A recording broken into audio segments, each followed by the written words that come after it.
TV Johnstown. So hold up! Go! Lighten the load! Lighten the load! Throw down the trunk! They're catching up! Get rid of the Strohs! Get rid of the Strohs?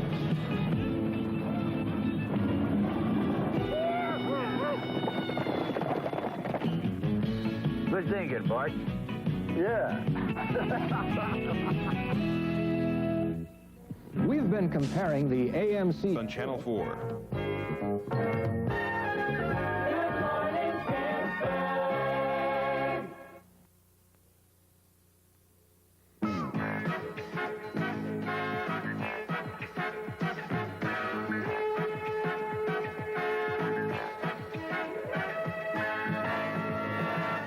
ABC's Monday Night Baseball, live from Veterans Stadium in Philadelphia. Tonight, the Phillies host the Pittsburgh Pirates.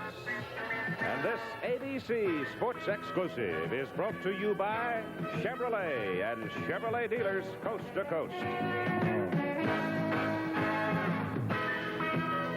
By Texaco, with over 66,000 employees doing their best at their jobs to keep your trust. By Allstate Insurance Companies, you're in good hands with Allstate.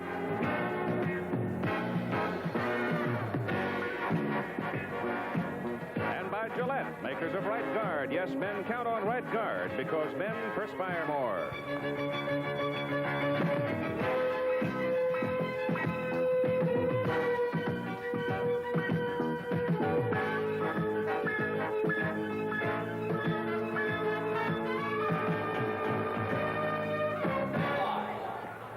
Couldn't be a better evening for a baseball game in Philadelphia, and it's a very important game in the Eastern Division of the National League, as the Pirates are leading and the Phillies are hoping that their fortunes will turn around. As you look at the standings in the National League East, the Buccaneers are on top by a game and a half over Montreal. Then it's Chicago and St. Louis, and finally you find the Phillies, 7 games off the pace.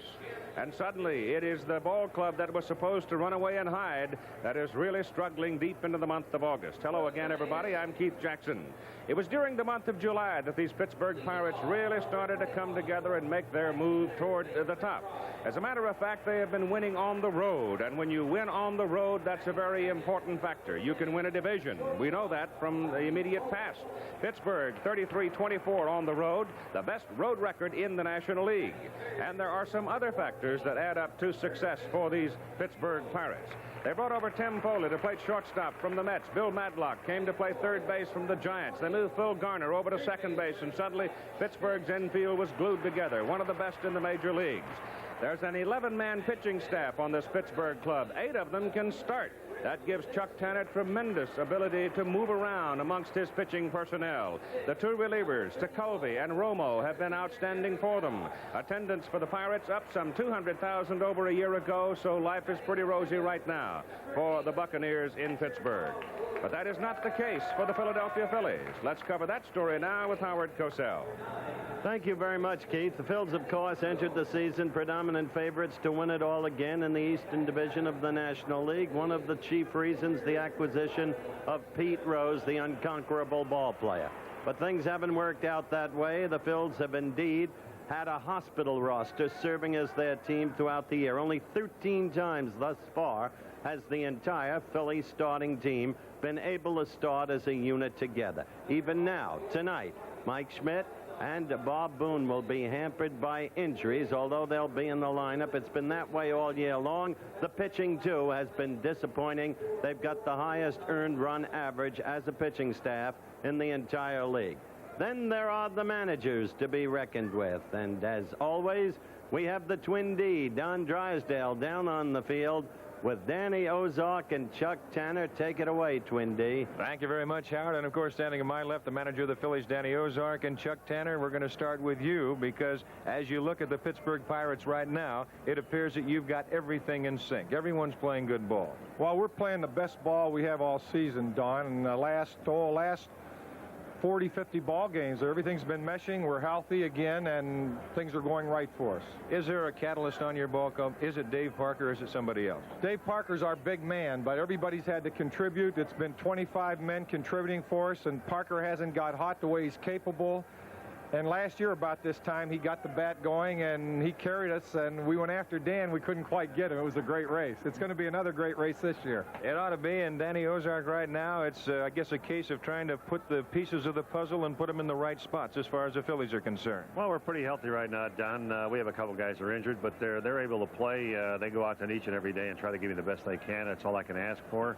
I'll go along with Chuck and say his big man hasn't got hot, but my big man hasn't got either. Greg Luzinski's going to start swinging that bat pretty soon, and look out. I think it's going to be a great race, and we'll probably have one just like we did last year.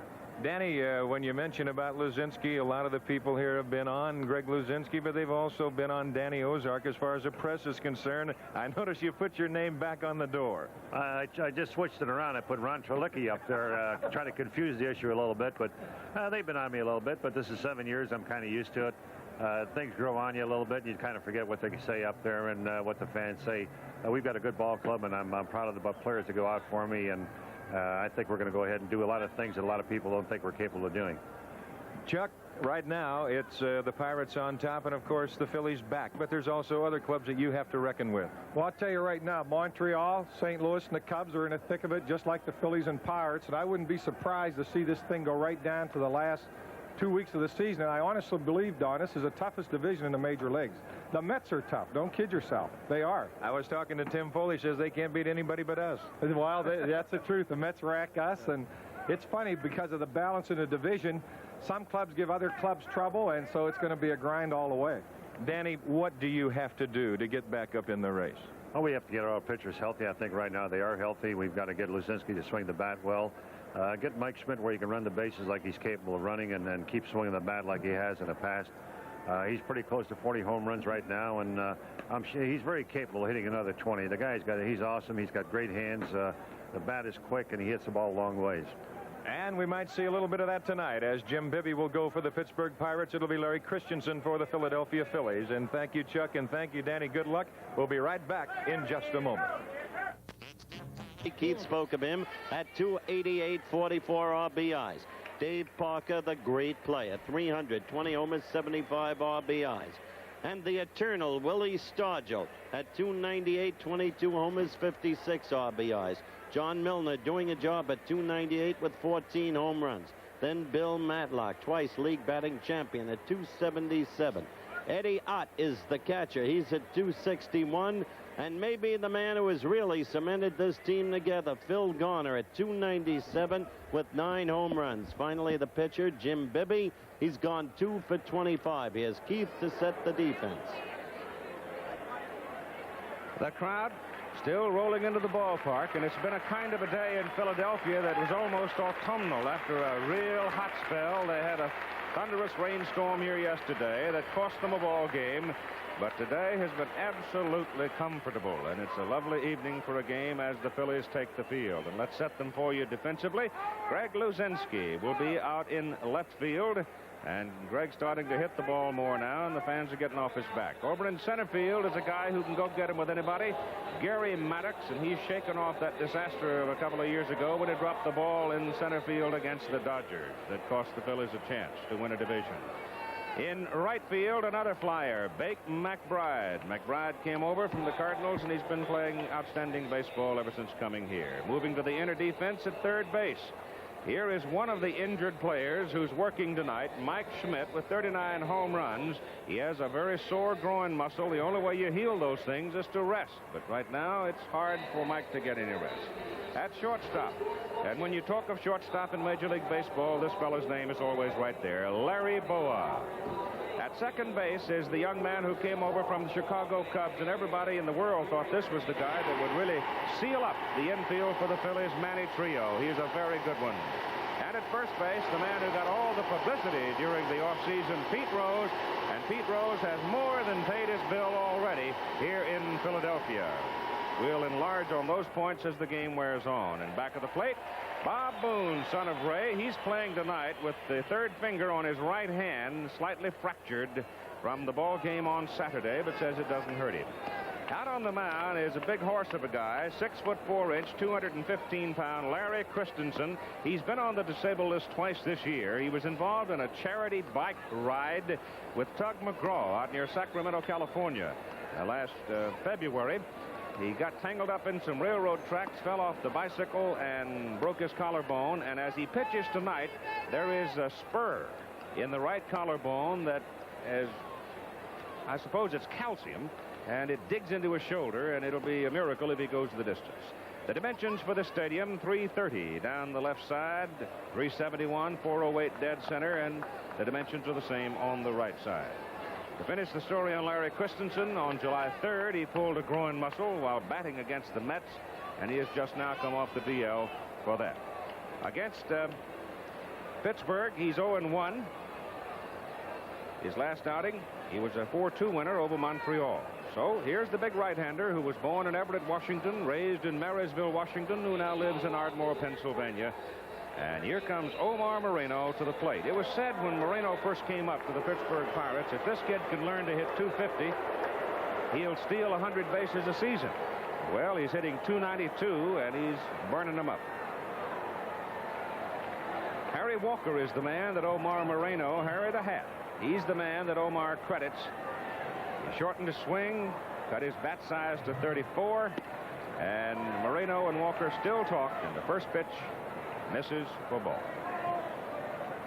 Well, Moreno is the type of a hitter, Keith, on this Pittsburgh ball club that really is ideal, because the way he can get on, the way he can run, and the men that they have following him, you get him aboard and you're asking for a little trouble if you're the opposing pitcher or the other team. Foley's presence in the batting order very important. He's a contact hitter. It's Harvey behind the plate, Doug Harvey, Frank Foley at first, Andy Olson second, and Eric Gregg, the third base umpire tonight. The count is 1 ball and 1 strike on the leadoff hitter, Omar Moreno. Ball is hit high in the air. It's hit deep to right field. It may be gone. It is gone. Home run, Omar Moreno. That's 8 for him this year.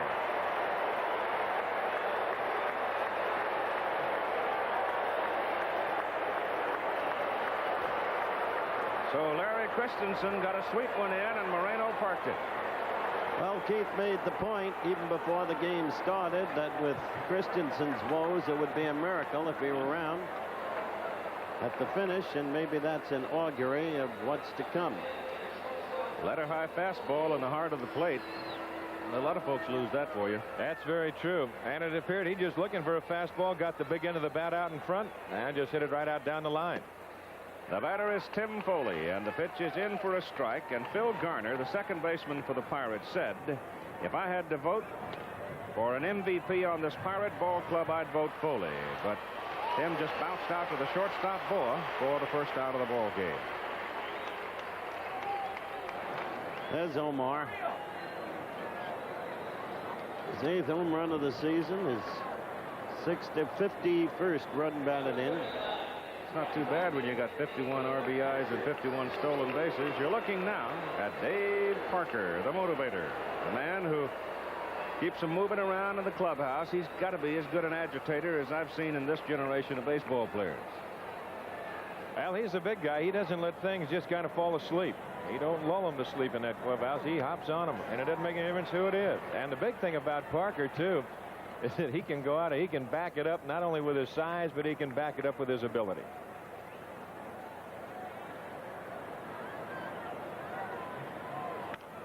That's fouled away. A 2-strike count on Dave Parker. He does say that he has been challenged, but he has trouble remembering the last time.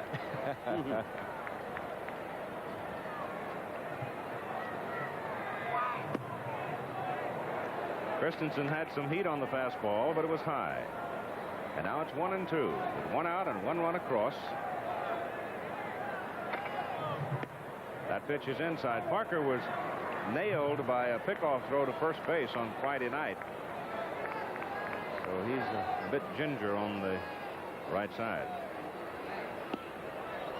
Breaking pitch is inside, and now it's a full count of 3-2.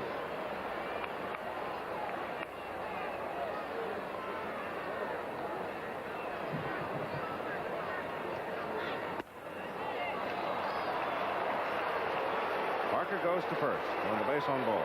Over the last 5 years, this Pittsburgh team has consistently made a run for it in the late going, which bespeaks, I think, a kind of team character. And if you're close to the Pirates as human beings, you know that the character of the team is lodged in this man, Willie Stargell, one of the great veterans of the game, one of the most articulate men in the game, one of the most thoughtful, and a man for whom life is very full indeed. Much of his time devoted to trying to ameliorate problems of sickle cell anemia in this country. He's a remarkable person. He's a remarkable athlete and one of the few players in the National League that Gary Maddox backs up for. Maddox plays probably the shallowest center field position defensively, but when Stargell comes up and Parker running, the ball punched to left. Drops for a base hit. Parker turns, goes to third. So you've got two mountain of men at the corners for Pittsburgh. Dave Parker at third and Willie Stargell at first. Now that was on the hit and run as Stargell just trying to fight that ball off of him inside, but he's strong enough to do just that. And Parker goes to third easily. The big thing about Chuck Tanner, and if you're playing against these Pirates, you've got to realize that really no lead is insurmountable. That was evident last Saturday when they had an 8-0 lead. The Phillies did, and the Pirates came back and ended up with 14 before it was all over and beat them. You hate to see him if you're on that Philadelphia side. You hate to see Pittsburgh start rolling early. John Milner hits it a mile high into right center field. Bake McBride coming over, makes the catch, and Dave Parker canters home with a second run of the inning for the Buccaneers. 2-0 Pittsburgh. 2 out for Bill Matlock now coming to the plate. One of the things about Chuck Tanner, there's so much enthusiasm built inside of that man that everybody's off the bench to greet the people when they've been successful on the field. Matlock at 277, and there's Mr. Charles Tanner. Stroke to right center, going to drop base hit. Maddox overcuts it off. Stargell holds at second. You look at Matlock, who twice has been National League batting champion with the Cubs, then traded to San Francisco, then coming over here. What a 10 strike for the Pirates to pick up. And now, as he's lodged in that lineup, surrounded by nothing but good hitters, I wouldn't be surprised in the years to come to see him pick up still another batting championship.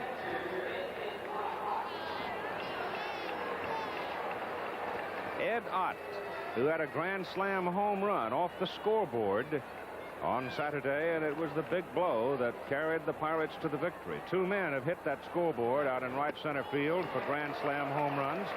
George Foster, I believe it was 1974, and Ed Ott last Saturday. Danny Ozark, the manager of the Phillies, having his troubles.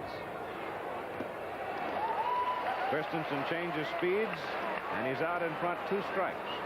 Having his troubles on the field, Keith, and off the field. The fans on him, and the press, too. There is already activity in the Philadelphia bullpen with Kevin Sauché up throwing, left-hander. Pitch is inside to go 1-2 with 2 out and 2 on and 2 in. The injuries have been one thing, but the pitching of the Phillies has been another as you look at the action in the bullpen that Keith mentioned. That pitch is outside. It's 2-2. I stated at the top of the telecast that the Phillies have the worst earned run average among all the pitching units in the league. The 2-2 pitch. Ott swings, hits it to right field. McBride goes back to the track, pulls it down, and the inning is over. But it's a profitable first inning for Pittsburgh. Pirates jump out to a 2-0 lead. The Phillies are coming up. Now tonight's lineup for the Phillies. Leading off is Bake McBride, hitting at 270. He's followed by the steady-going shortstop Larry Bowa at 250. Then comes Pete Rose. He's at 315. When does he ever hit less? Mike Schmidt at 271 is next. A little injured tonight. 39 home runs, 88 RBIs. Then Greg Luzinski, who's only a 257, 16 homers, 61 RBI, 64. Gary Maddox next at 286, 11 homers. Bob Boone at 302. He's injured. Keith told you about the damaged finger. Then comes Manny Trio at 257. Finally, Larry Christensen, the pitcher. He can hit. He's 9 for 22. Defensively, John Milner is playing left field tonight. Bill Robinson has a little sore shoulder. Center field, the flyer, Omar Moreno. He'll climb the wall for you. Over in right field, Dave Parker, one of the great arms in all of baseball. Inside, Bill Matlock is playing at third. And over at shortstop, Tim Foley, who's had a marvelous season with the Pirates. Bill Garner is at second base. And Willie Stargell is at first, where he's been for so long. Ed Ott is doing the catching tonight. And on the mound, it is Jim Bibby with a record of 8-2, his 7th full season in the majors. He's primarily a starter, but he spent a lot of time already this year helping out from the pen, especially in long relief. He pitches to Bake McBride, and it's ball 1. Bake McBride with 10 triples already this year. The repertoire for Jim Bibby is slider, fastball, and curve. He changes off his slider. He'll try an occasional forkball. He's been more consistent with his breaking pitches over the last couple of years, but he throws heat that time, and he's high with it, and he wants a new baseball. Now you watch Bibby. He'll work off that first base side of the rubber. And reasoning is just as far as kind of psychological to him. He was getting the balls outside to left-hand hitters, missing away inside to right-hand hitters when he stood anywhere else on the rubber. One of the few you see working off that first base side. It is now 2-1. Yes, he is the brother of Henry Bibby, who played at UCLA basketball and gone on to play in the NBA.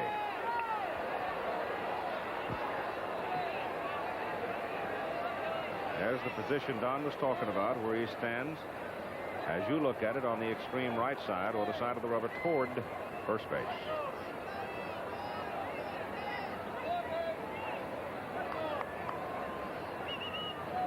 Billy DeMars coaching at third. Tony Taylor coaching at first for the Phillies. And the 2-1 pitch is inside. 3-1. The big thing about Bibby throughout his major league career has been the control. And, well, I'll tell you, when he gets his control down, when he's right that particular day or night, he can be awfully tough, and he's done a fine job for Pittsburgh with an 8-2 record. Pitch is just low. And the leadoff man for the Phillies walks to first base. And the leadoff man for the Phillies can run. He's stolen 21 bases. Larry Bowa now. Took a lot of years for this young man to get the recognition he deserved, but it's come to him in the last 2 years. He's playing with a cracked right thumb that's still swollen. But there's a lot of character in this fellow. He is a competitor. He's a gamer. McBride off first. Rose on deck.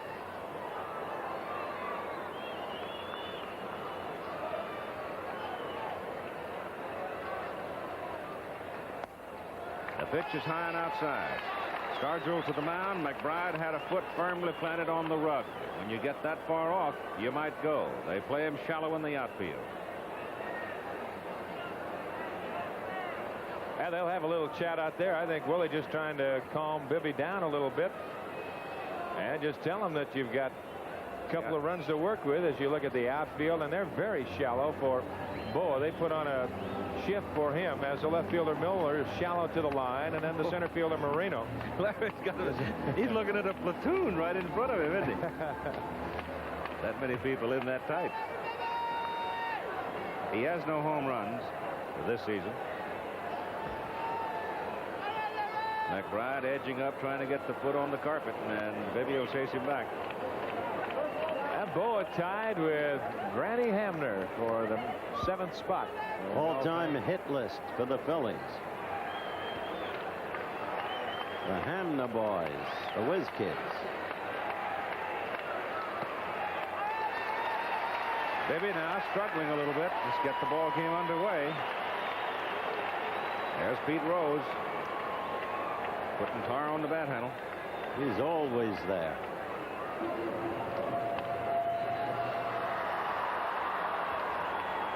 Well, their season ticket sales this year are up some 5,100 or something like that.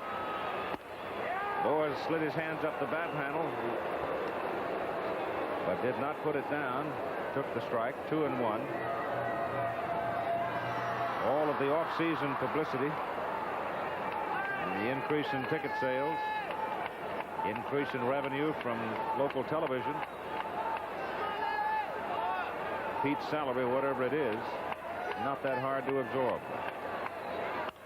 Punch foul to the left side.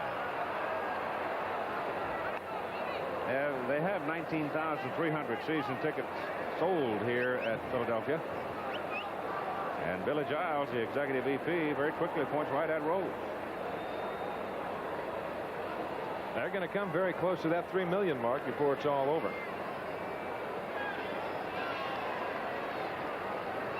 Losing that game last night hurt him, though, sort of having it rained out, because that jacks up the average they'll have to have. It'll now be part of a twilight doubleheader on September 19, so they're going to have to average close to 36,000 for their remaining 23 games at home to reach 3 million. There goes McBride. The ball is bounced to the shortstop. McBride outruns the double play.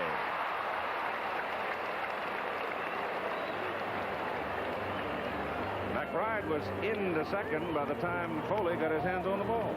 And he was running with the pitch, and it was a high chopper. Timmy just going to the bag as we take a look at it one more time. And with the speed of McBride and the high chopper over the head of Bibby, why, they had no chance whatsoever. You see McBride right there, and then after that, it's getting Garner out of the way to get Boa going to first. Pete Rose at the plate is the only man of the regular roster to play in all 118 games for Philadelphia this season.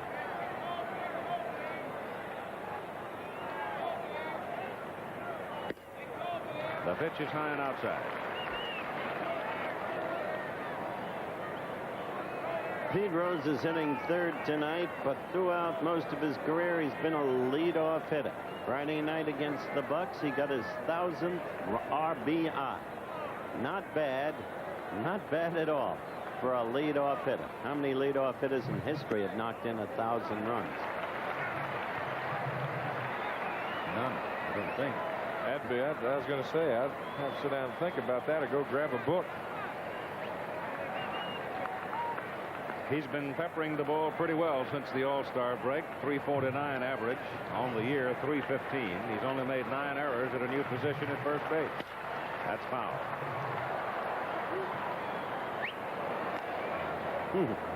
Pugnacious little face. Now, there's a case I remember when Pete first came up to the Cincinnati Reds, and you think of that day and think of this year, and there is really a self-made ball player. It really didn't come that easy for Pete. He just was determined that he was going to make himself a major league ball player, and he's made himself a great one.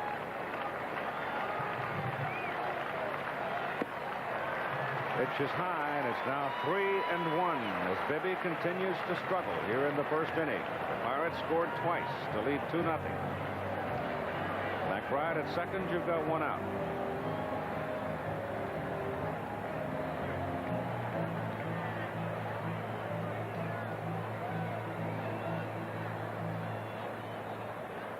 You can see Bibby's frustrated.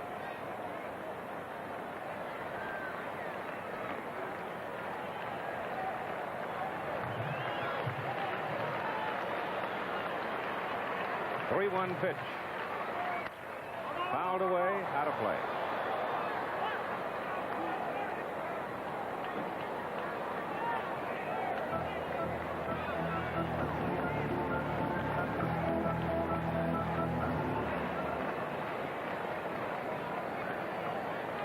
Pirates really have everything really kind of going their way right now. They've been getting good pitching, timely hitting, good bullpen activity. Little pop, foul ground, Madlock chasing, can't get it. They're a tough ball club that I think back of the years and think back to year 1960 when they won the pennant out, and they are seem like they're an August and September ball club. They come on strong at the end, and of course that year they couldn't do anything wrong. They'd get down a run or 2 runs in the 9th inning, and it'd be just about automatically tied, or they'd come back and score 2 or 3 to win it.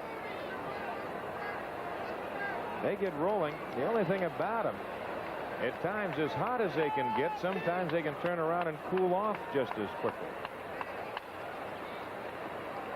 3-2 pitch. Rose hits it to right field. Base hit. That'll bring McBride home. Bake turns at third. Parker's arm. Ball's on its way. Cut off. 2-1.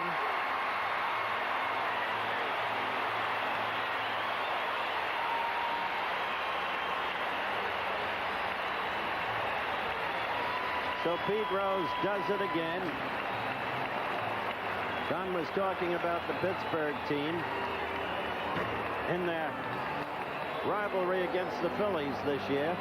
The Bucks lost the first 4 games to the Phils. As you look at that line shot hit by Pete again to score, bake McBride and reduce the Pittsburgh lead to 2-1. The Bucks were posted winning the next 5 games, and they're at this present time 7-5 over the Phils on the season. The batter is Mike Schmidt, who has 39 home runs and Bibby's breaking pitches outside. Schmidt pulled the groin muscle originally back on July 22. Running the bases, he's aggravated it 3 or 4 times. What he needs to do is just simply sit out 6 or 7 days to heal it. This time of year, though, you can't afford that luxury when you're 7 back. Well, they brought up John Vukovic to play third base. There's the history. Bob Skinner had an interesting comment, though, about this. He said, take this year, for example, when the Pirates were so slow to get started, had a siege of bad weather in the spring, and he says the Western teams that have the good climate get an edge early in the year because they don't get kicked around with the weather. Rose is running. Ox throws. He's got it.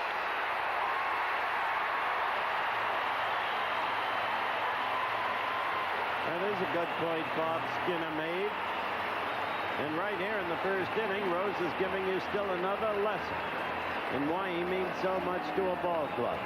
The ability to hit, to stay with the pitcher, to hit in the clutch, to drive in runs, and then the ability to run and steal a base and move himself into scoring position. Now that's number 14 on the year for Pete. He's been caught 7 times.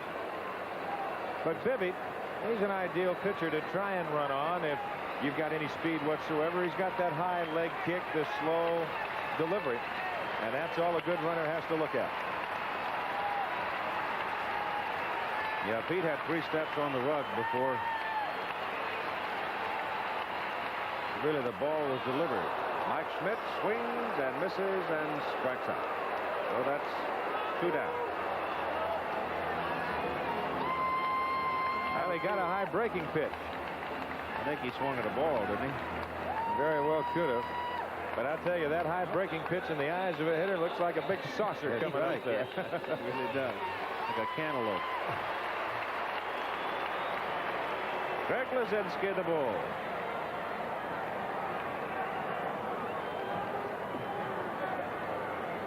Two to 1 ball game, and the pitch is inside. One time last week, pinch hit 4 with the bases loaded. Then last Saturday, he came out of the game in the 7th after Phil Garner hit a ball over his head.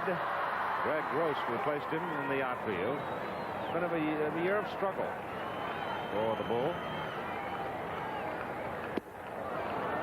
Throw through, and Rose goes back into second safely. The count is 1-1 on the hitter. The Phillies need this guy. They need his bat. And Luzinski, it appeared, maybe about the last couple of weeks or so, he might be coming out and starting to drive the ball a little bit more. Greg, quite a ways under his home run output, only 16 on the year. But he's a threat anytime he turns it loose.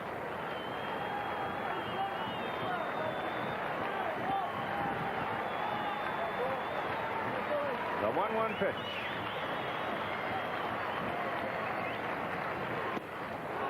2-2. 1-2.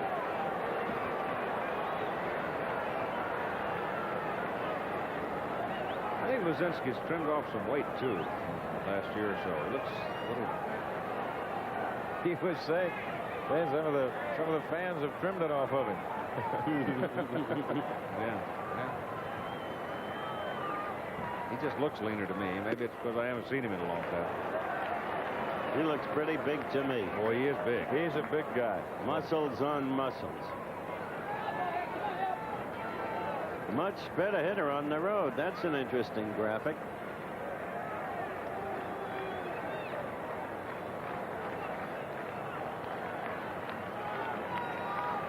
Two pitch coming to Lazinski. He's gone.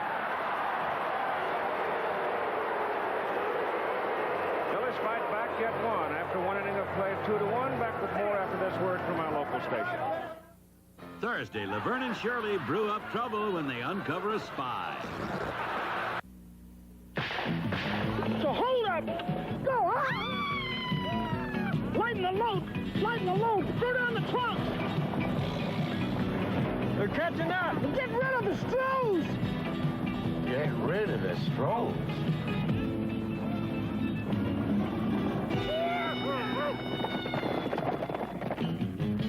Good thinking, Bart. Yeah. When nothing goes right, sometimes the most natural of partners get a little off in their timing.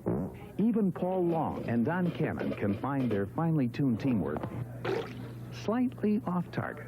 But when you're Pittsburgh's #1 news team, you can always pull your act together when it really counts. Good evening. I'm Paul Long. And I'm Don Cannon. Pittsburgh's first choice for news. Naturally. A nurse attacked in O'Hara Township. Details after the game. There's the line score in the ball game after one inning of play. And we'll go to the top of the second inning now for Pittsburgh as we see other scores. Minnesota beating Boston 5-0. Chicago out 4-0 over Baltimore. Yankees 1-0 over Texas. Texas having trouble getting Willie Montañez from the Mets. There's Cubs and no score.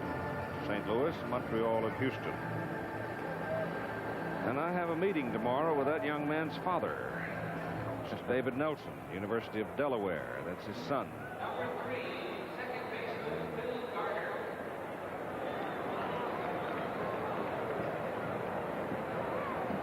No, well, that is not his son. That is the son of the football coach at Delaware, David Raymond. Tubby Raymond's son. The Carpenter family, as Phil Garner steps in, are great fans of the athletic program at the University of Delaware.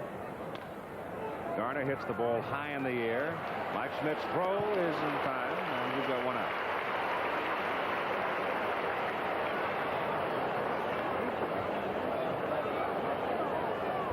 Jim Bibby, the pitcher, will come to the plate now to face Larry Christensen, and Bibby 2 for 25 on the season. Then we'll go back to the top of the order. He got his first major league hit off Steve Rinko. He played his first major league game in 1972 with St. Louis. He didn't get another hit until last year. He'd been in the American League. 79, he had a 2-run home run to beat Atlanta on a 3-2 pitch. That's a long drought, isn't it? That's a long one. Chuck Tanner, manager of the Pirates. And Christensen is just off the plate with that pitch to make it a 1-1 count. With one out and nobody aboard. Working a little quicker here in the second inning. The ball is cued down to Rose. Good play for Pete. Christensen wins the race 2 down. That ball was hit hard, and that was a good play by Rose. It was almost look what I found. Just about. Bibby hits this ball hard to the right side, and Rose, that ball comes up a little bit and actually helped Pete's out. Now he gives him a good feed to Christensen going to the bag.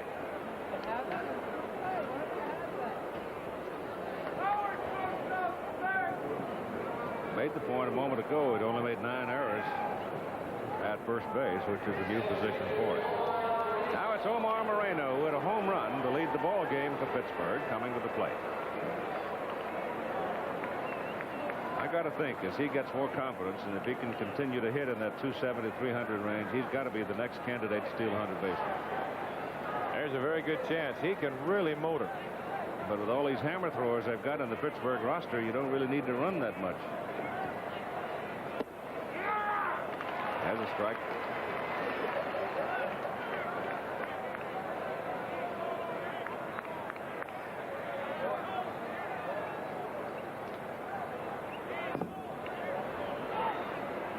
is 1-1. Stolen base leaders in the National League reflected there. Moreno leading with 51.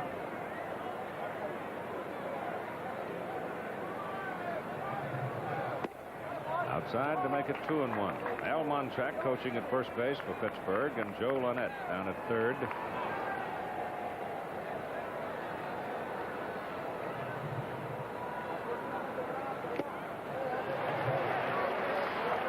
Bob Boone can't hold on to the foul tip, and I am sure that he doesn't want to be sticking that right hand in there too close, not with a fractured finger. Danny Ozark has nothing but high praise for Booney, sitting on the bench prior to the game talking with Tim Foley. He does too. They had the fathers and the children game out here prior to the game tonight. He said, boy, he said, I'll tell you, he said, that man, he can block the plate as well as anybody. Of course, Pittsburgh's got a pretty good one over there too, and Ed Ott. He'll tangle it up with you for a while. The count is now 3-2. Had a big play in the ball game on Saturday, that big comeback win. He blocked the plate on Gary Maddox's effort to score. That pitch is hit high on the left side, and drifting back toward the crowd, Schmidt goes to the railing and cannot reach it.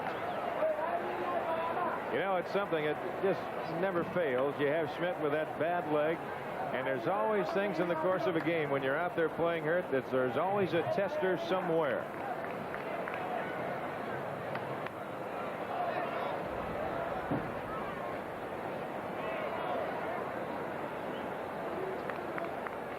The center fielder for Philadelphia playing Moreno over in left center, despite the fact he's a left-handed hitter. They don't figure him to pull. He has no history of being a pull hitter except for that home run he hit back in the first inning. He sure pulled that. Well, he got that pitch from the middle of the plate in that he hit the home run on. You can watch Boone as he shifts. And actually, in a case like this, it appears that they're just going to play Moreno away and pitch him away. And if you make the mistake and make it from anywhere from the middle of the plate in, that is strictly a pitcher's mistake.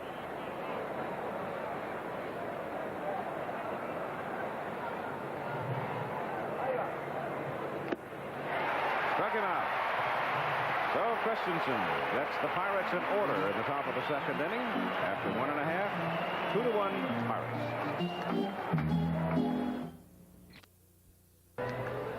Full sports schedule coming up on ABC this Saturday. The North American Soccer League playoffs, Chicago at Fort Lauderdale. You see the times. Then ABC's Wide World of Sports, the WBC World Light Heavyweight Championship. Matt Muhammad going in defense of his crown. And then Saturday night, we'll be in Dallas, the Houston Oilers against the Dallas Cowboys. That Matt Muhammad can hit. You remember what he did to Marvin Johnson, Keith, in Indianapolis? I thought one of the classic fights in that division. His name then was Matt Franklin, just for those of you who might not have noted the name change. Tremendous fight. Gary Maddox, Bob Boone, and Manny Trio. He goes against John Conte. Slick boxer.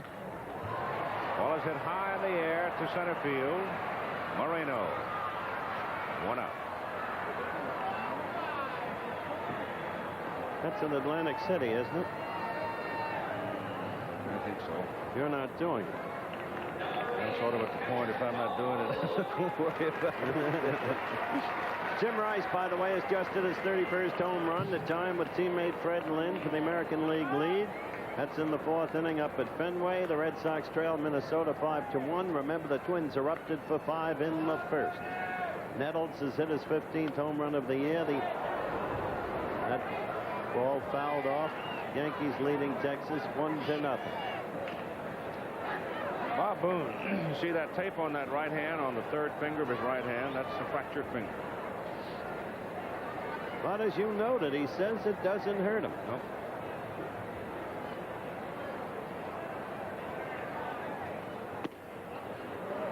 Pitches inside to make it 1-1. I guarantee you, though, if he gets banged on a play at the plate or takes a foul tip on it, you'll see blue spots for a while. There again, you saw the small bandage.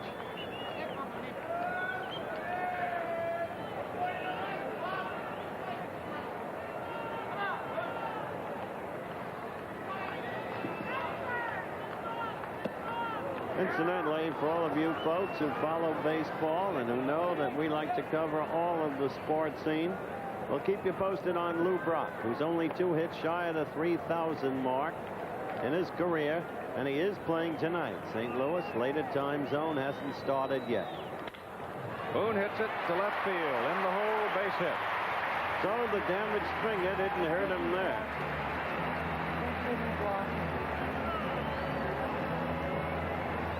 Now to the plate comes Manny Trio, the second baseman, at 257 on the year. Came over from the Cubs. Since you're not doing that fight Saturday, why don't you come down to Dallas? Join us for the championship of Texas. Because I'm just getting back from Rapid City in time to do the preseason football show from Los Angeles. Where were you yesterday? Las Vegas. I was in Seattle. How do you feel tonight? Rained in Las Vegas yesterday. You had a nice day in Seattle. But I had the quicker event. Yes, you did. It was a great night for the red eye. Yes, sir. Oh.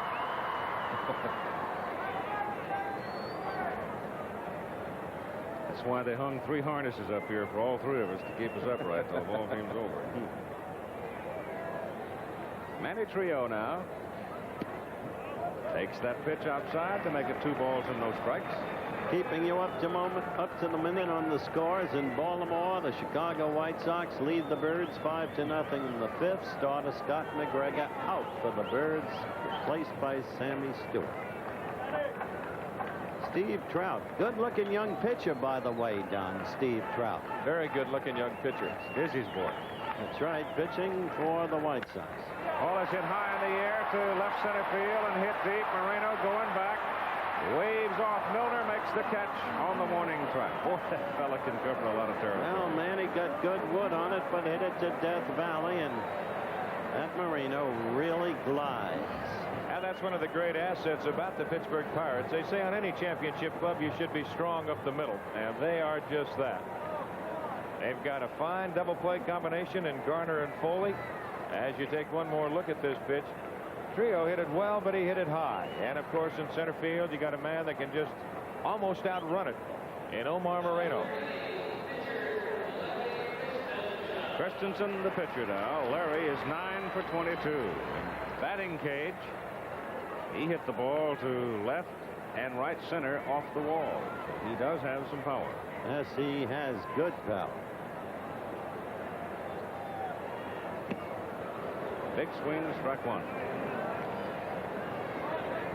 As long as he stays off bicycles, he's all right. He's going to have an operation on that collarbone this winter. He was showing that to me prior to the game. That's kind of an ugly looking thing. Another strike.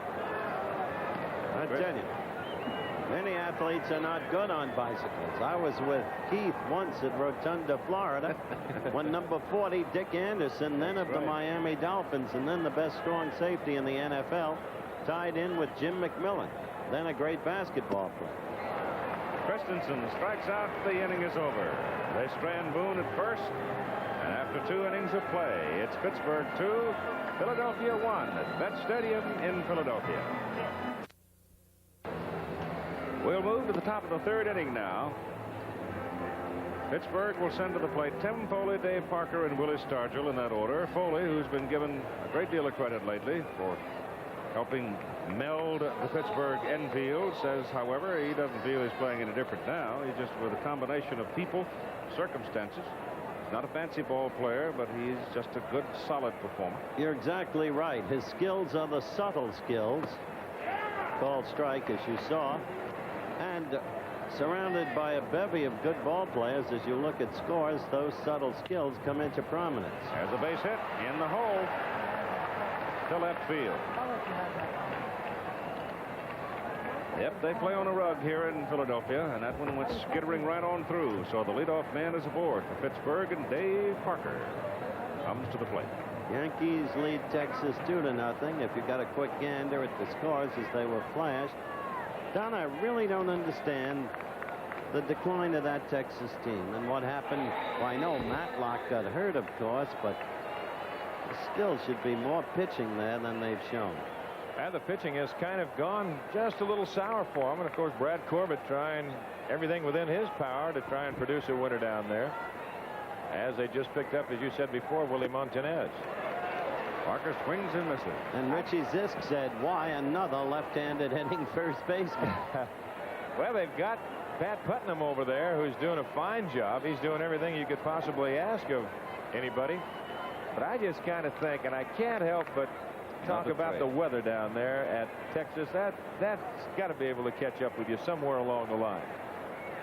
It gets awfully warm. If you play outdoors. If you play outdoors, that's right. And they do. They do not have the luxury of the Astrodome as their counterparts down in Houston there. 1 strike pitch to Parker. 1-1. I sort of thought maybe they were putting something else together. Trying to get a pitcher. That's what they need. Work away. Well, they do need pitching. But everybody needs pitching. Yeah, who does? Parker fouls it off. I was talking to Freddie McAllister, the special assignment scout for the St. Louis Cardinals the other day at Anaheim Stadium. He says when they get around and talk to all the scouts from all the ball clubs, it's all the same story. It's a parting line. We need pitching. Where can we get pitching? Kansas City brought a youngster up from the farm and got a win out of it. They're really making a move. Pitch is high. 2-2. Very slowly but surely they're making their move. They know how to win. That's a professional baseball team.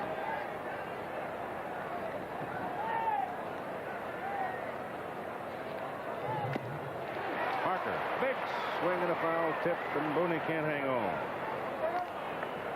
Of course, this Pittsburgh ball club, we noted at the very beginning, carries 11 pitchers, 8 of them capable of making starts for you. With Jacoby, Jackson, and Coleman in the pen, strictly for the pen. Romo, of course, is working out of the pen, but generally works in long relief. But he has proven capable of making starts as Parker fouls it off again. Pittsburgh's pitching staff, they call Sparky Anderson the hook when he was over at Cincinnati, but this Pittsburgh staff has only produced 15 complete ball games this season. There's one thing about Chuck Tanner, and he's that kind of a manager. If somebody gets in trouble, as you look at Willie Stargell, he goes and gets him. Again fouled off. So Parker hangs on. And when you've got the guys, as you just mentioned, Keith, down in the bullpen who are capable of coming on and putting out a little bit of a fire, as you look at Christensen. Doesn't he look a little like Larry Sherry? It does a little bit. Huh? A little bit. There's no need to really leave him in there and try and work out of a jam.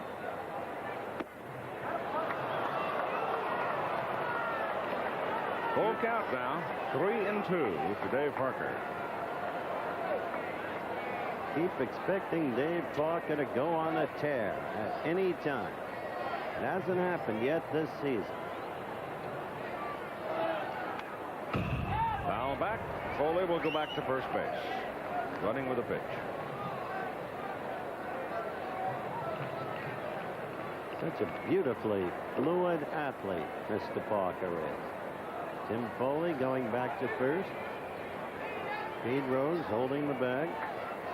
43 pitches so far for Christensen here in the 3rd inning. So he's throwing a lot. He's got a suspect shoulder. And a 3-7 record. Foley going again. Parker holds up on it. And it's called ball 4.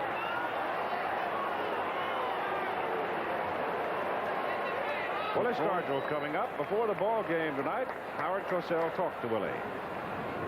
Willie, I think the one key question in your case is, how does a veteran of so many years keep his incentive, his pride, his self-respect, and keep producing with the degree of efficiency that you do? Well, Howard, number one, I enjoy what I'm doing. I'm around a bunch of guys that I truly enjoy being with. The attitude is to work hard and have fun. Our careers are very short. We don't know just how long it's going to last, but since we're fortunate enough to be doing what we've always wanted to do, grab that gusto and run with it each and every day. And each day is an exciting and thrilling day, and you have to feel if you're on the freeway, you got to drive. And when you get on the ball field, you got to produce. And this is our attitude. We're not fancy, but we're real. So we'll take it from there and have as much fun for as long as I can.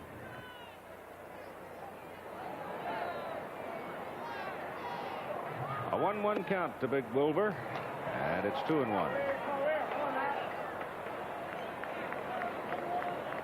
What was it Stargell once said, Keith? Ability gets you here, mentality keeps you here. Thoughtful fella. Yep. Oh, that stuns Bob Boone.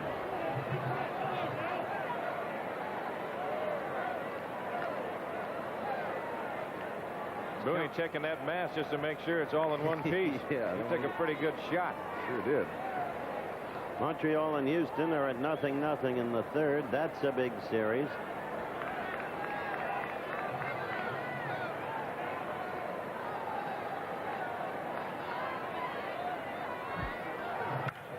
High to the left side.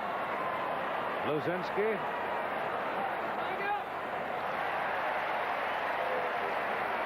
Stargell, fly ball to left field.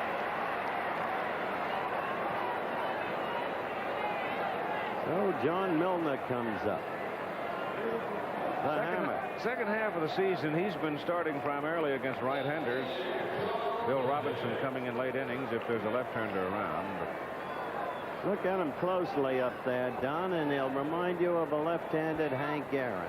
And that's what the Mets thought he would become, or something proximate thereto, when they first got him, brought him up.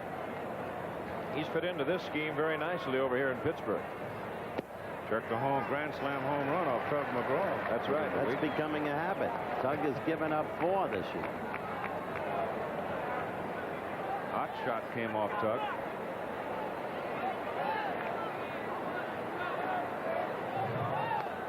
That's fouled at the plate. The others were Billy Buckner and Terry Kennedy, and all 4 of those grand slam home runs off the left-handed reliever hit by left-handed batters. Well, Milner, in his career against Christensen, as you can see, has done very well. 13 for 33, 394 with 2 home runs. Got great wrists.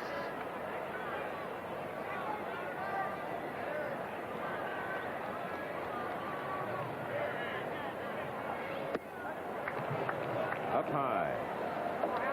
Your count is 1-2 now. Foley at second base. Parker at first. 1 out. 2-1. Pittsburgh. Top of the third inning. Sauché is up in the bullpen again for Philadelphia. Outside. Slowly paced ball game because the pitchers, both of them, struggling. Pitching uneven. Battling themselves.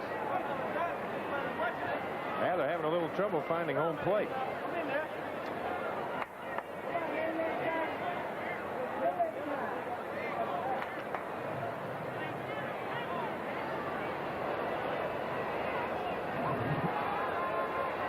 Two pitch. Milner walking away, kind of wishing he'd have jumped at it, but the pitch was called low for ball 3. Going to be interesting right now as you look at Danny Ozark and Tony Taylor over in the Philadelphia dugout. Interesting to see if Tanner turns him loose. At 3-2. He does. He hits it deep to right. It's gone. Home run, Milner.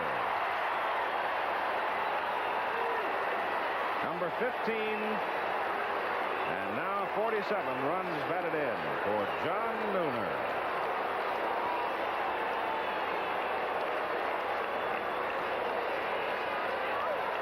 There's a case of just getting behind on the count, being too fine, and then all of a sudden having to come in with a pitch. And it was a fastball just up over the plate, and Milner, he got it all. That got out of here in a hurry. There's a fastball right there. He can make that 48 runs batted in because it was Milner who delivered Parker back in the first inning. See the ball caroming off the cushion underneath the scoreboard, and the batter now is Bill Madlock. Christensen getting a strike on Madlock. 5 runs on 5 hits. And Christensen now is getting up close to 60 pitches here in the top of the third inning. Boa.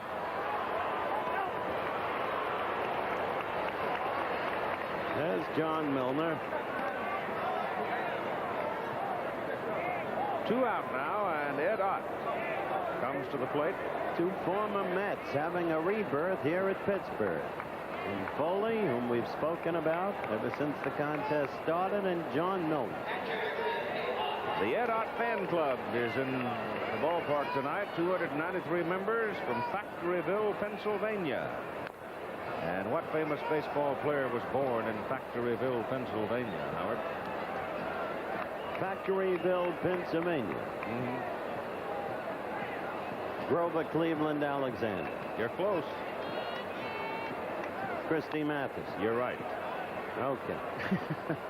Don't get around with me.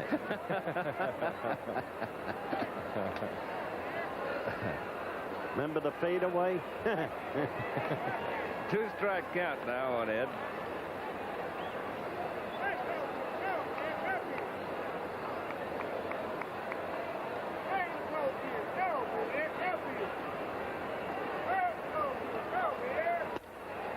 That pitch is just off the corner.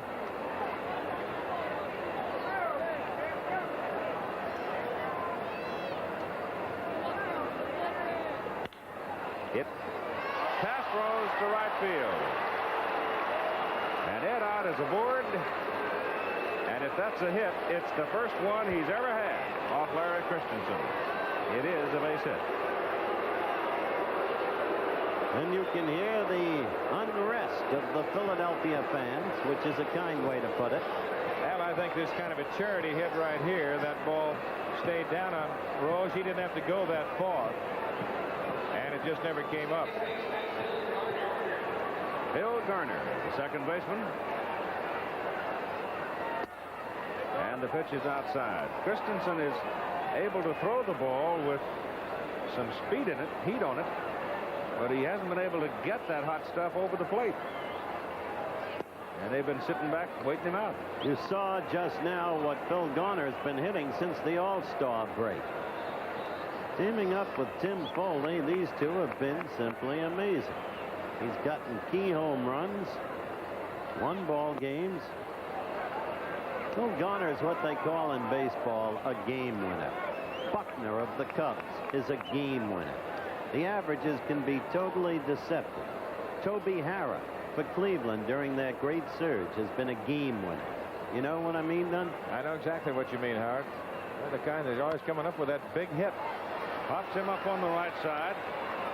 Second baseman Trio makes the catch, and the side is retired. But 3 big runs found across for the Pirates, and after 2.5 they lead 5-1.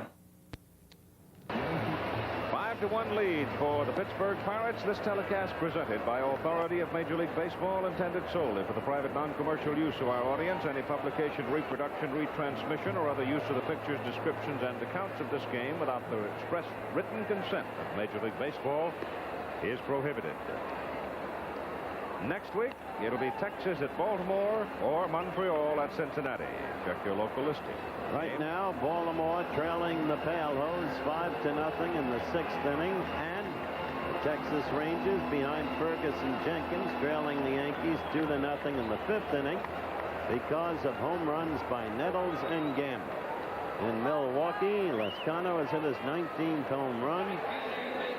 Brewers lead the Royals 1-0 in the 3rd.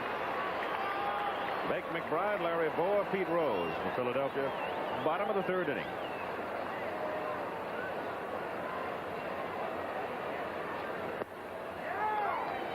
Bakes.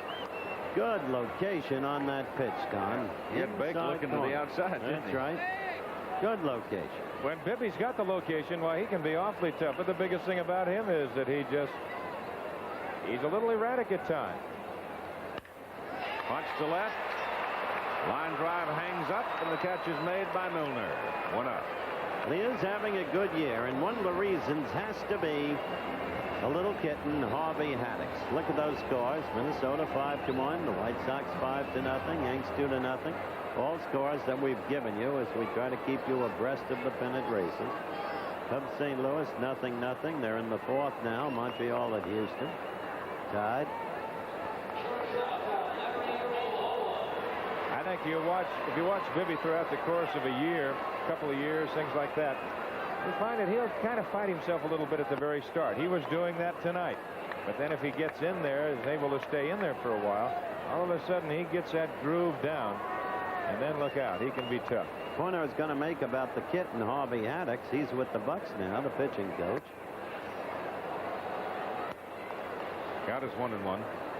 And he also used to be with Cleveland when Bibby was at Cleveland. So he goes back with them, and he's improved his delivery considerably through the years.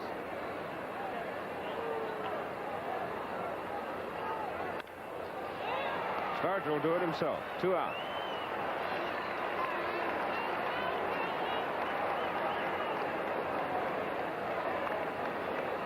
Now it'll be Pete Rose who has knocked in Philadelphia's only run in the ball game. Well, he was pretty good on a bicycle in the Superstars, Pete was. I think one of the funniest things I ever saw, glad that he wasn't hurt, but Floyd Patterson was on the bicycle race. He got in the back stretch. There's nobody 50, 75 yards from him. He just flat fell off.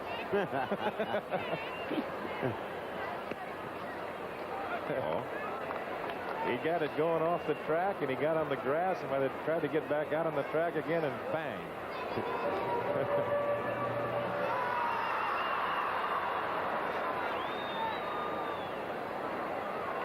Lou Brock has just singled his first time up. He's at 29.99 in base hits on the career. He had quite a weekend in St. Louis. Yes, he did. And he's a beautiful guy. Incidentally, wife recently gave birth to their fourth child, Andrew Christopher. I saw him in Chicago a week ago Saturday. And Lou was talking more about the baby than he was about the 3,000 hits. Pete's a little late on that fastball. 2-1. There's Christensen. He no longer looks like Larry Sherry, not with 5 runs against him. Looks more like Drysdale. Hit to left, base hit for Rose. So Pete's 2 for 2. Big turn at first and hangs on. You give him a national television for him, and Pete knows what to do, how to do it. And that's what makes Pete Rose such a great hitter, because there's really not a position or a field that you can try and pitch Rose to. He sprays the ball all over. And I've always contended, just my own theory, that a guy that hits the ball where it's pitched, there are sure a lot tougher outs than the great big guy standing up there that might hit it out of the ballpark. But Rose is that kind of a hitter that you pitch him away, he'll go away. You pitch him inside, he'll turn on it, and he'll pull it. He'll go back up the middle. He had a stolen base back in the first inning. Mike Schmidt at the plate. Mike struck out swinging first time. 39 home runs.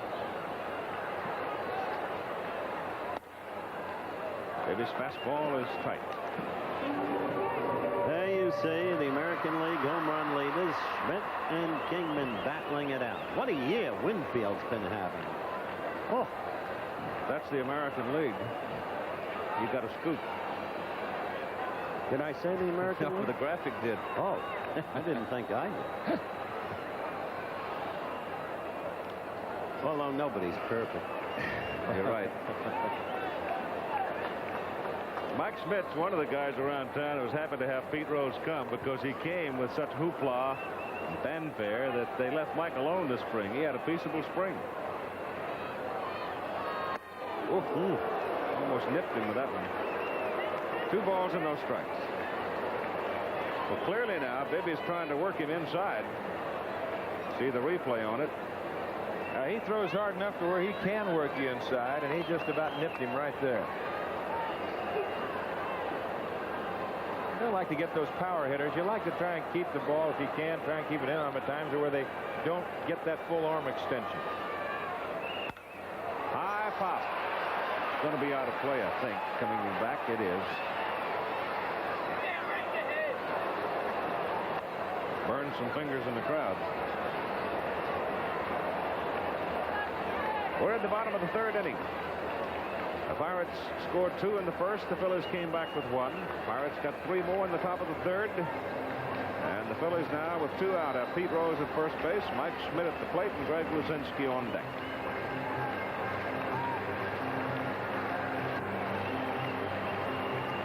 Well, the organist here trying to whip up a little enthusiasm among the folks.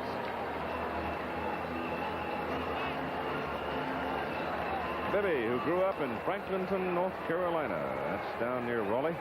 What a shooter his brother was. Is. That's it. I always thought our director, Chet Forty, was the best set shot I had ever seen. But I'd like to see him have to go against Bibby. The 2-1 pitch. High and away.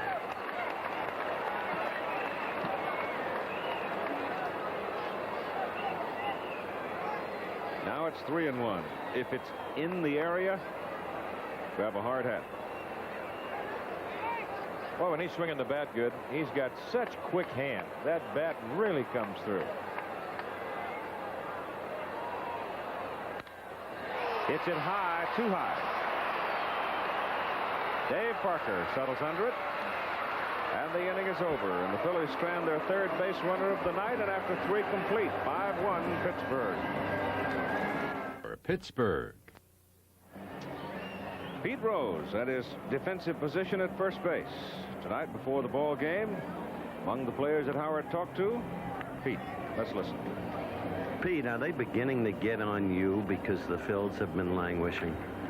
Not really, Howard. I think if you analyze the injury situation we've had here at Philadelphia, it's phenomenal. It's the first time in my 17-year career I ever remember 5 broken bones in one season. You know, pulled muscles and getting hit with pitches and missing a couple games are part of the game of baseball. But when you break 5 bones in the course of 1 year, it's hard to overcome that. And fortunately, we're only 7 games out with all the injuries we've had.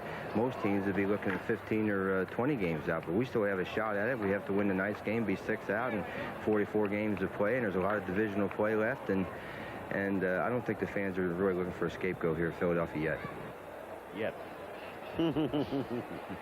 But notice he said we must win tonight. Yep, it's a big ball game for them. Instead of being 6 down, unless they can turn it around, they're going to be 8 down. Jim Bibby is at the plate. Problem is, Keith, as you well know, they don't have just one team to catch. They've got 4 ahead of them. Right.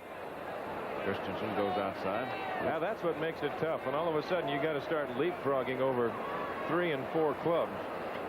Well, that gets to be very, very tough. They're going to be banging into him in September, too. Bibby fouls it away upstairs with this one. Kind of fun to tell you that Bibby's high school graduating class at Franklinton, North Carolina, had the robust sum of 26 graduates in it. So you see, country folks can still make it. Outside. So it's a full count. Manager Ozark's hands are really tied. The pitching just isn't there. He's had to stay with Christensen, who's given up 5 runs in 3 innings. He did strike out Bibby. But even then, during that last rally, there was nobody working in the bullpen because the bullpen hasn't been coming. His concern about Tug McGraw. Soche has been up and down. Looks like he's back up out there. Soche. You say that so nice.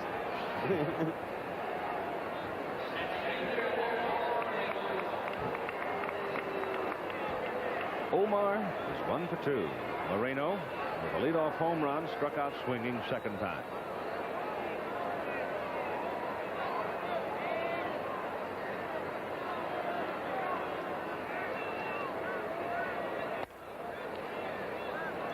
Christensen with his fastball is again out of the strike zone high.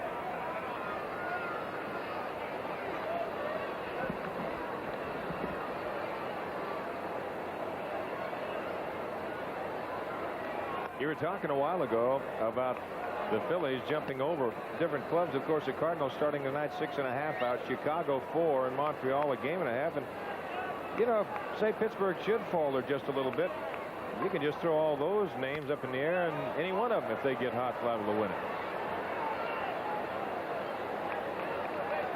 Foul is in the crowd. You hear rumblings out of Montreal, though, now that things are not as rosy as they were when we were there. Well, they did lose the 5-game lead they once held, but they're still a good young ball club, and I wouldn't count them out. Moreno going around to make it 2-2. When you talk, Keith, about the Philadelphia Phillies going head-to-head in September with the people that they have to beat in the East, I think that there is a story between these two ball clubs. Pittsburgh, against the Eastern Division competition, they're 10 over 500. They're 36-26, while the Phillies are under 500. They've won 28 while losing 34 against people they have to beat. And if you analyze the schedule, ball is hit out in the hole in left center, and Maddox on his horse. Look at him run. if you analyze the schedule, pursue what Don was saying, look at this again. Well, here's a case of two center fielders that cover a lot of ground. Moreno, who hit the ball, and the center fielder, Gary Maddox, and he just flat out runs it. This month alone, Phil's 6 games against Houston, 5 against Cincinnati, the top 2 teams in the National League West. In September, they go primarily against teams ahead of them in the East. 6 against Montreal and Chicago, 5 against the Cardinals and the Bucks.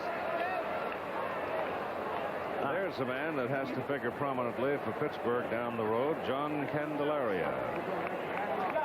He's in a car wreck a week or so ago and scared everybody to death. He's got out with a sore back, but he's all right. Foley loops a single to left. As long as he stays off bikes.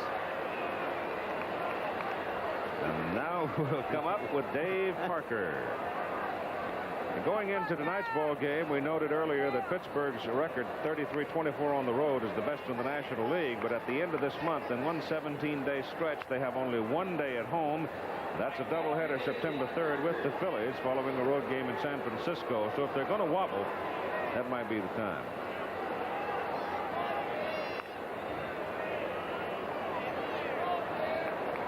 I see no signs of any wobble in this bunch, though. Parker takes outside.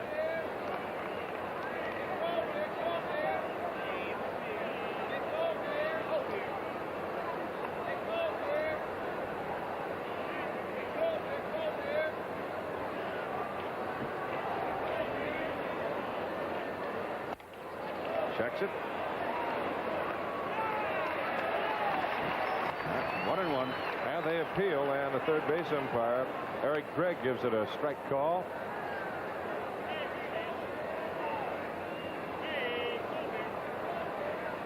That's fair swing. Yeah, I didn't see any question. With a 37-ounce and 37-inch bat, how can you stop it? That was Holy ridiculous. brakes. Oh, I'll tell you, that was really ridiculous. There's the big leagues. The fans booing Christensen, and you can understand it in this case. Al Foley, he just started running, and Christensen is holding the ball. He hasn't delivered yet, and he goes to second base without a slide.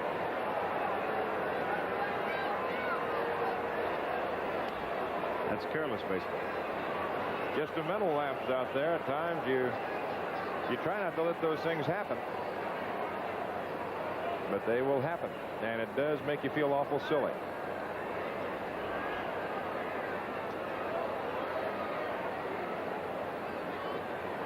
Over the course of 9 innings, little things like that can add up on you. If Parker singles, then you figure that Foley scores. It's another run. He would not have done it from first. You know, they talk about the complete ball player, and you listen to people talk about Dave Parker, and his name always comes up when that one word is mentioned, a complete ball player. And who is it? They say, well, what about Dave Parker? The 2-1 pitch to the big guy is high and away, 3-1. I'll tell you one thing, Christensen's going to hit 100 pitches by the time he gets through 5 innings. The rate he's going. Astros picked up 2 in the 4th. They lead the Expos 2-0.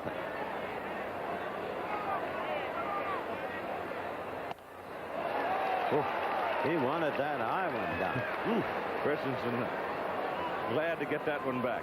He's thrown 83 pitches now. The count is 3-2 on Parker. It's a lot of pitches.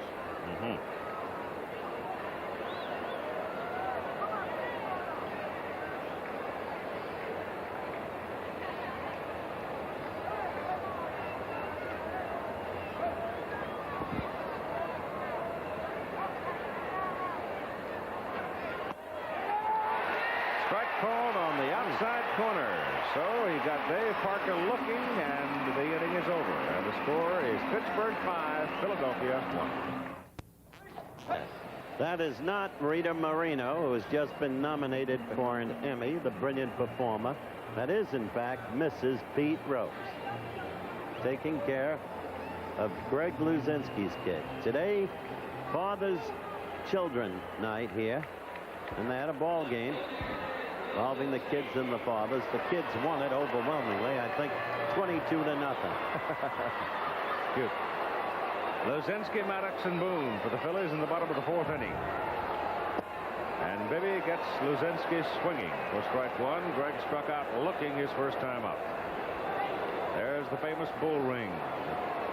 Greg has provided for youngsters, much in the manner of Dave Winfield at San Diego. They appeal, and there's no call and no reaction from the first base umpire, Hank Pulley. Greg buying seats, making them available to young people who might not be able to afford to come to baseball games. 1-1 pitch to the big guy. There's a strike.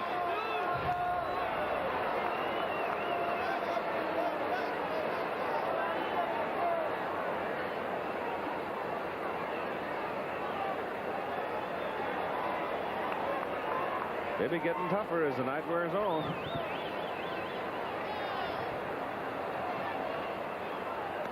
Oh, wow. He hit him with a hard fastball.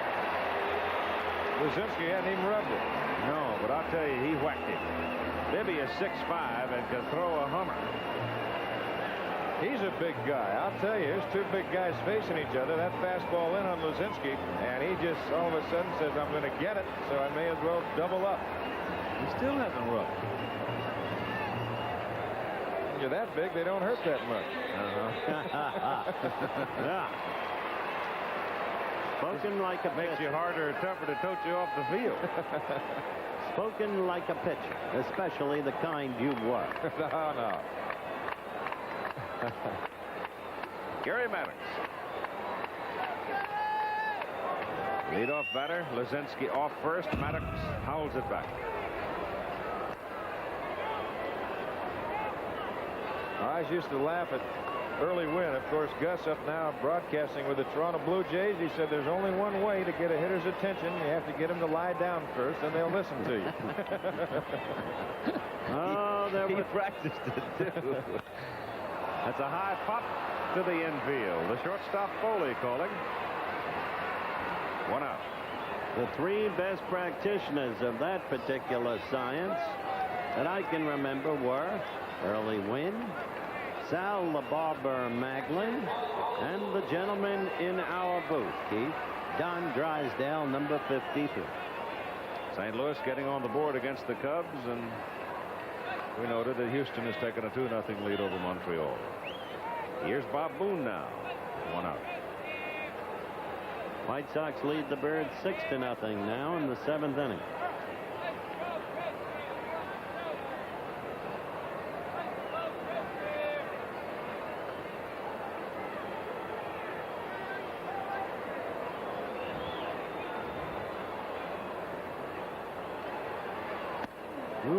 Bends him back.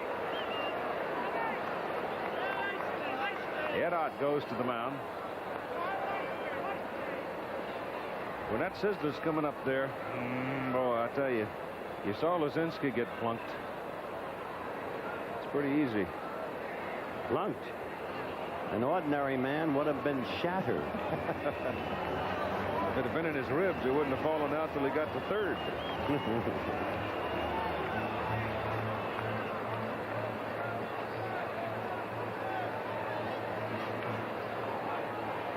Phillies are down by 4. Need runs here against Bibby, whose history is to get tougher as the night goes on. But now he's struggling much as he did back in the first inning. There's a strike.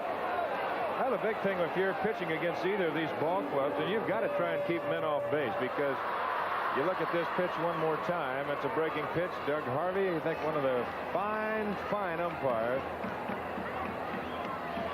That means, loosely translated, ladies and gentlemen, that he'll give a pitcher an edge occasionally, I would presume. Boone hits the ball to the third baseman. Over to second, one, back to first, double play, and that time you could see that Bob Boone's broken finger hurt him. He winced visibly. After 4, it is 5-1 Pittsburgh. We move to the top of the 5th inning with the Buccaneers sending up to the plate. We call them Buccaneers because they're obviously the Pirates, and the two words are synonymous. And who else but this man do you think of when you think of the Pittsburgh Pirates? Willie Stargell. Here's Don Drysdale now to call it for you. All right, Keith, it'll be Stargell, Milner, and Madlock in that order, with Pittsburgh on top by a score of 5-1. Bucks with 2 runs in the first inning. The Phillies came back and scored 1. And then Pittsburgh with 3 more in the third, thanks to John Milner's 3-run home run. Milner has driven in 4. Stargell 1 for 2. He singled his first time at bat and fly to left. Boy, this guy can hit him as far as anybody. He drew a lot of oohs and ahs during batting practice, Don. Just part of the local scenery when he belted 5 in a row into the upper deck. I'll never forget an exhibition he put on in the All-Star game that played in the middle 60s or so in Shea Stadium in New York. And he just tattooed that scoreboard. He loved Shea Stadium anyway. Hit the first home run ever hit there when they opened the ballpark in '64. Well, he's one of the, I don't know if it's 1 or 2 that have hit one completely out of Dodger Stadium.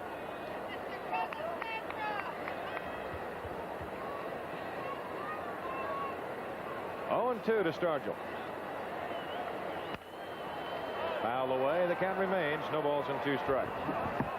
Well, he's starting tonight at 298. As you mentioned earlier, Keith and Howard, he's having a fine year. 22 home runs and 56 RBIs.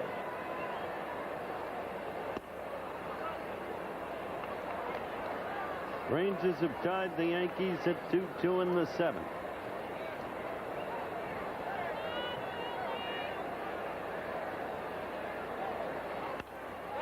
Out of play. The count remains at a ball and 2 strikes. Now the Rangers getting down in a precarious position too. They're getting in a spot where same as these Phillies, where they just can't afford to lose that many more. Texas starting tonight 6.5 back. 2-2 the count.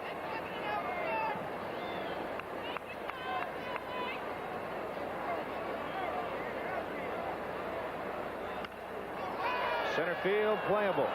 There's Maddox. And out number 1. Good crowd here tonight on this Monday night at Veterans Stadium in Philadelphia. He said yesterday they were rained out, actually rained out last night. But they have been drawing well, and in hopes to see their Phillies try and rejuvenate themselves just a little bit and come back and make a run at it. Here's Milner. He's 1 for 1, a home run, a sacrifice fly, and 4 RBIs tonight.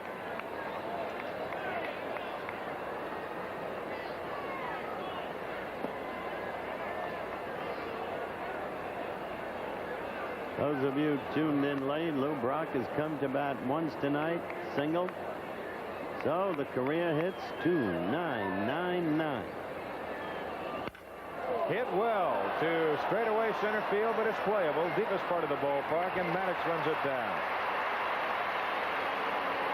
Now Maddox takes care of Stargell and Milner, and we go to Bill Madlock. Told you, Milner has great wrist, tremendous power in all directions. He can hit the ball a long way. And you talk about the Pirates as right now they take the lead coming into tonight's game in the National League East, a 1.5 games over the Montreal Expos. They're going to have some fun at the end of the season. Their final 2 weeks of the season, they have 6 games with Montreal. They have 6 games against Chicago and 2 with these Philadelphia Phillies. But that's the way you'd like it.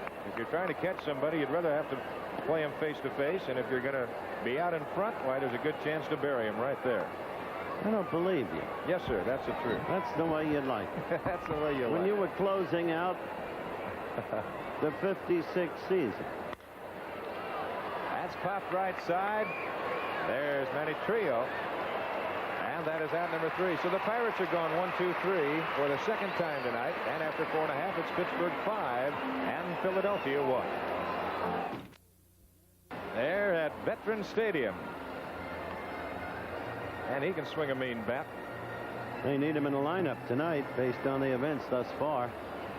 You move across, you pan to the Liberty Bell, and you know, Bibby, kind of an interesting case, Howard, how he came to be property of the Pittsburgh Pirates. He was signed in the reentry draft.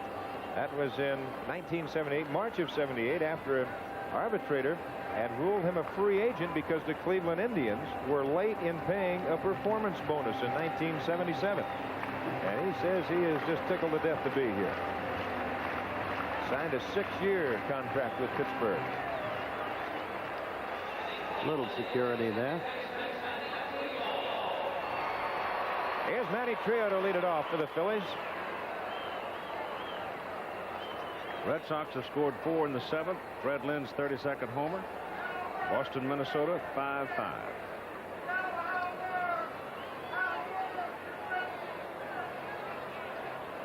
That's a pretty good home run chase in the American League. Sure is. Guys that can win it.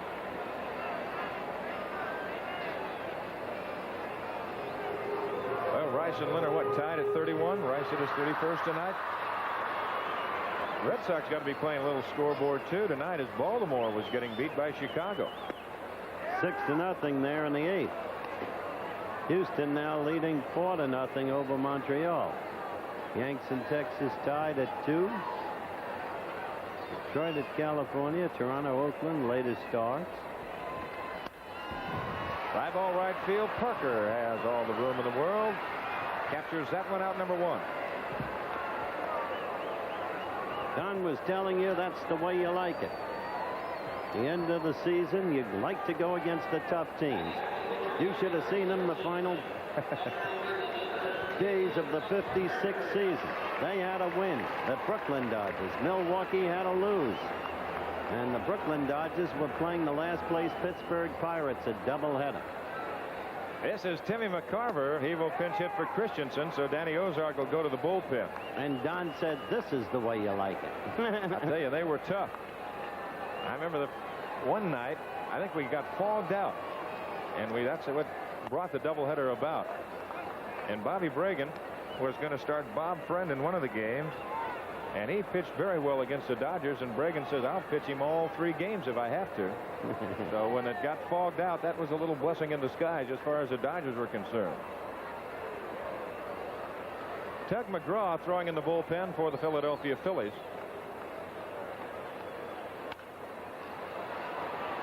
That's to left field. Johnny Milner right there.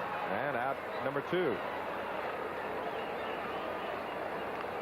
Carver, funny, before the game, he was laughing. He says he's in the 2nd week of a guaranteed 2-month contract.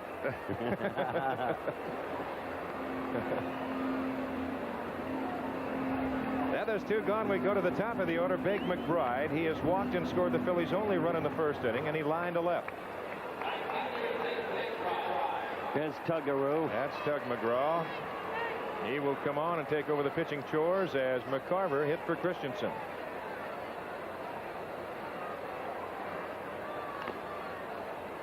Got a piece of Ott on a check swing. 0-1 the count.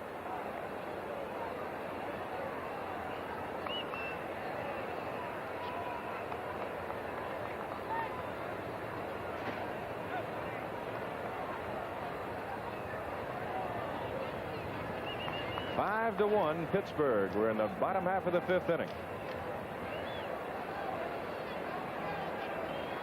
And it was stated before, the difference of 2 games in this ball game tonight as far as the Phillies are concerned, and also the Pirates. Jammed him with that fastball as Stargell will handle that himself as the Phillies are gone. It's 5-1 Pittsburgh, and we'll be back with more baseball after this word from our local station. Saturday, Carol Burnett with some old friends and Cheryl Ladd in an all-new show. Story from Veterans Stadium here in Philadelphia. Tug McGraw, the new pitcher. We talked about Dave Parker, a complete ball player. He talked with Howard prior to the game. Do you feel that the contract you signed, however subconsciously, brought pressures upon you yourself to account for the relatively slow start? No, not really. I'm known as a slow start and a strong finisher. I know the media coverage that I did have on my contract created some problems for me at my home front, where I had people do various things to break into my house. I've had my cars damaged a couple of times, but as far as pressure on the field, I feel like when I'm on the field, I'm in my own world and nothing can bother me there. People don't write about Sinatra's salary or Bob Hope's or a lot of other people in a lot of different fields of endeavors. Don't you think the whole issue of players' salary is a manufactured issue by the sporting press? Yes, it is. I think it's something that's, I guess it's magnified too much, you know. I guess, you know, you got to consider the players' value to the ball club, the players' past performances, the players' future performance, the potential of a future performance. I think those are some of the things that's got to be considered. I think that the press have dealt with some players unfairly as far as salaries are concerned, but I think it all comes along with the territory, and the only thing that I can do about it is keep playing the way that I do and keep producing. Well, the words of Dave Parker, and he can produce. Here's Ed Ott. Ground ball to Rose, backhanded. He goes to McGraw, the second Philadelphia pitcher of the evening, and there's one away.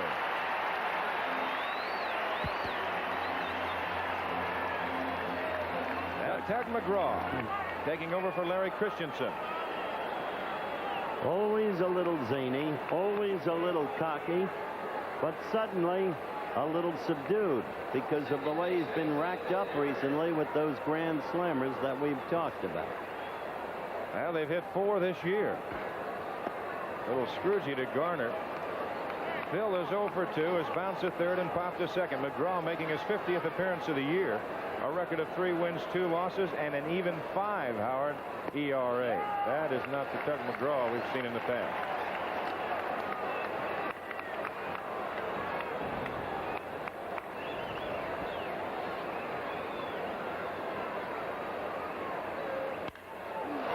Left center, that's going to be a base hit and maybe more, as Maddox will have to run it down. Garner going to go for 2, and he will stop at second base with a double.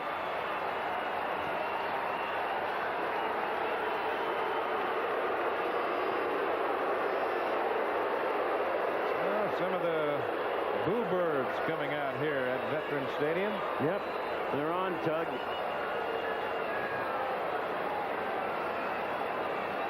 Tug, you know, as you look at the ERA, we mentioned McGraw at an even 5, and I think one of the reasons the Phillies kind of bobbling around a little bit this year, you look at their overall staff ERA of 4.31, and that's going to get you in a little trouble right there, and I'm sure it has this year.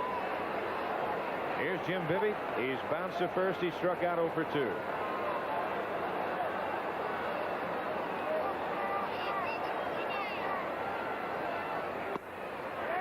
0-1 the count. McGraw trying to get himself back on the right track. He's allowed the game-winning hit in the last 3 games that he's pitched, and that included Ed Ott's grand slam this past Saturday.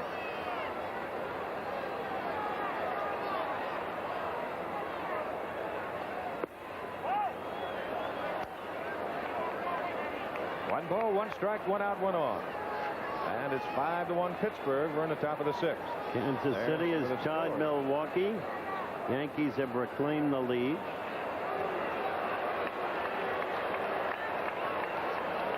Cards lead the Cubs, and we told you about the Astros over the Expos.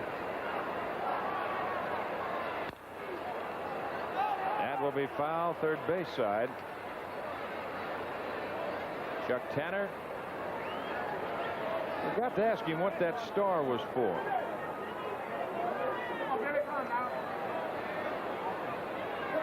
I guess they have those as they do in football, where you do something. It's Stargell stars. I guess Willie is the one that says whether you deserve one or not.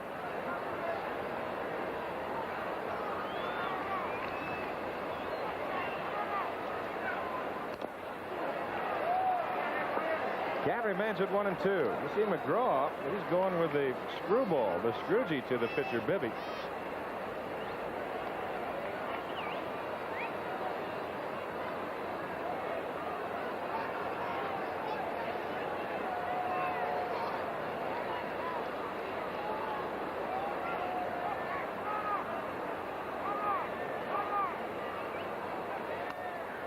Foul back.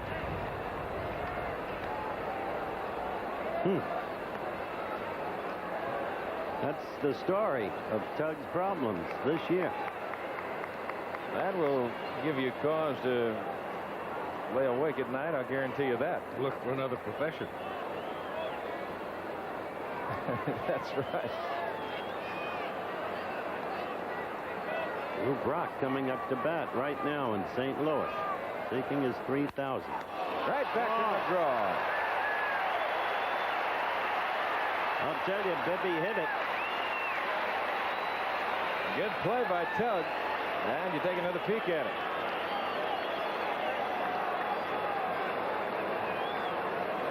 Hits it well, put the glove down, and said, look what I got here. Garner remains at second base. We go to the top of the order. Omar Moreno will come on. He is 1 for 3 tonight. Started everything off for Pittsburgh. He homered his first time at bat. Gave the Pirates a very quick 1-0 lead. They scored one more run in the first inning. They've scored 3 in the third. Phillies with 1 in the first, but that's where we are. You look at Garner at second base. 5-1 Pittsburgh.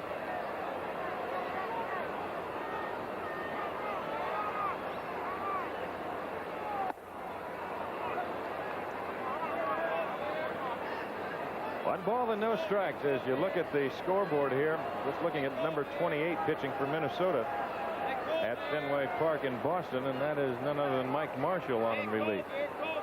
He's going to be in all kinds of games. It's a big game in Boston tonight for the Red Sox, trailing by 6. Baltimore apparently a certain loser to the White Sox, trailing 6-0 in the ninth. Boston can pick up a very big game.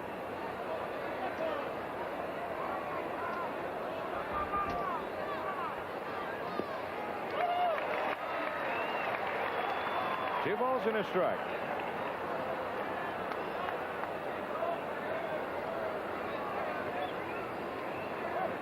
Drysdale has not promoted any action tonight, Keith. I'm enjoying it, though, because I got a quart of ice cream I'm working on.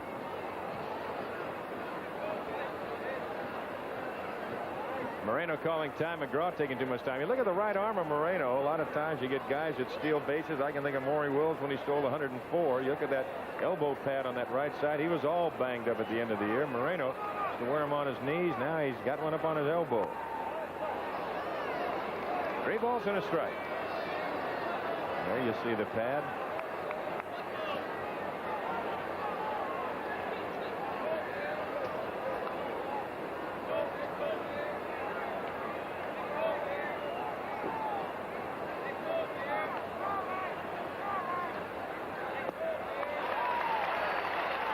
Balls and 2 strikes. He was half a foot over that one. He didn't give him the fastball 3-1. He went with the breaking pitch. Lou Brock has just gotten an infield single. He has gotten his 3,000th career hit. So he joins that select few who have made baseball history, reaching the 3,000 plateau in career hits.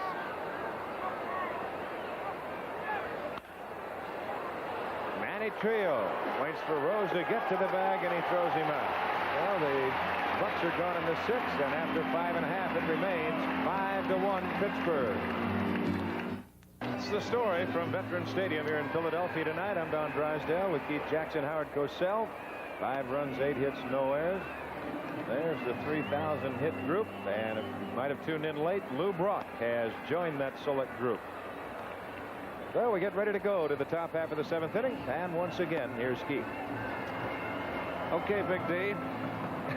Well, that's Keith. That is not Keith. That's what I feel like. That's fanatic Philly, David Raymond, who never runs out of energy. He's been wiggling all over this ballpark all night. Tim Foley. Dave Parker and Willis Stargell are the hitters for Pittsburgh. Bucks on top 5-1. Been a very deliberate pace in this ball game. He Foley gives Bob Skinner a lot of credit, straightening out some of his hitting problems, since he's a man who moves around a great deal in the batter's box. He's now tucked his bat back on his shoulders, and he's shortened it quite a bit.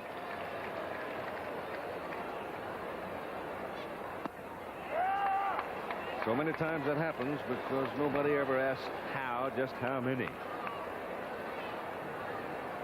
He made a lot of 300-foot outs before Bob got a hold of him and got him to shorten it down a little bit. That's popped out to the right side for Bake McBride, and there's one down. Now here's the man. He has walked twice, has been on base twice, has scored a couple of runs, but he struck out looking his last time. And I would imagine you can count on the fingers of your hands the number of times that'll happen in the year, maybe one hand. That's one thing about Parker. When he goes up there, he's not going to really get cheated in his swing. Tug McGraw now. Let's see if Tug works the breaking stuff to Parker.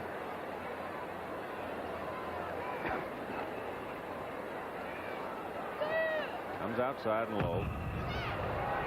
You know, we were mentioning a little while ago about the 4 Grand Slam home runs hit off of McGraw this year, and all by left-hand hitters. It's amazing at times that you look at left-hand pitchers throughout the course of their careers, and sometimes they just have trouble with the left-hand hitters. That pitch is up. Dave Parker is reportedly, and I say that, put it in quotes, reportedly insured by Lloyd's because of his big fat contract. I'm of the opinion there's a strike that it's nobody's business what a baseball player makes any more than it's anybody's business what Howard makes. What was that?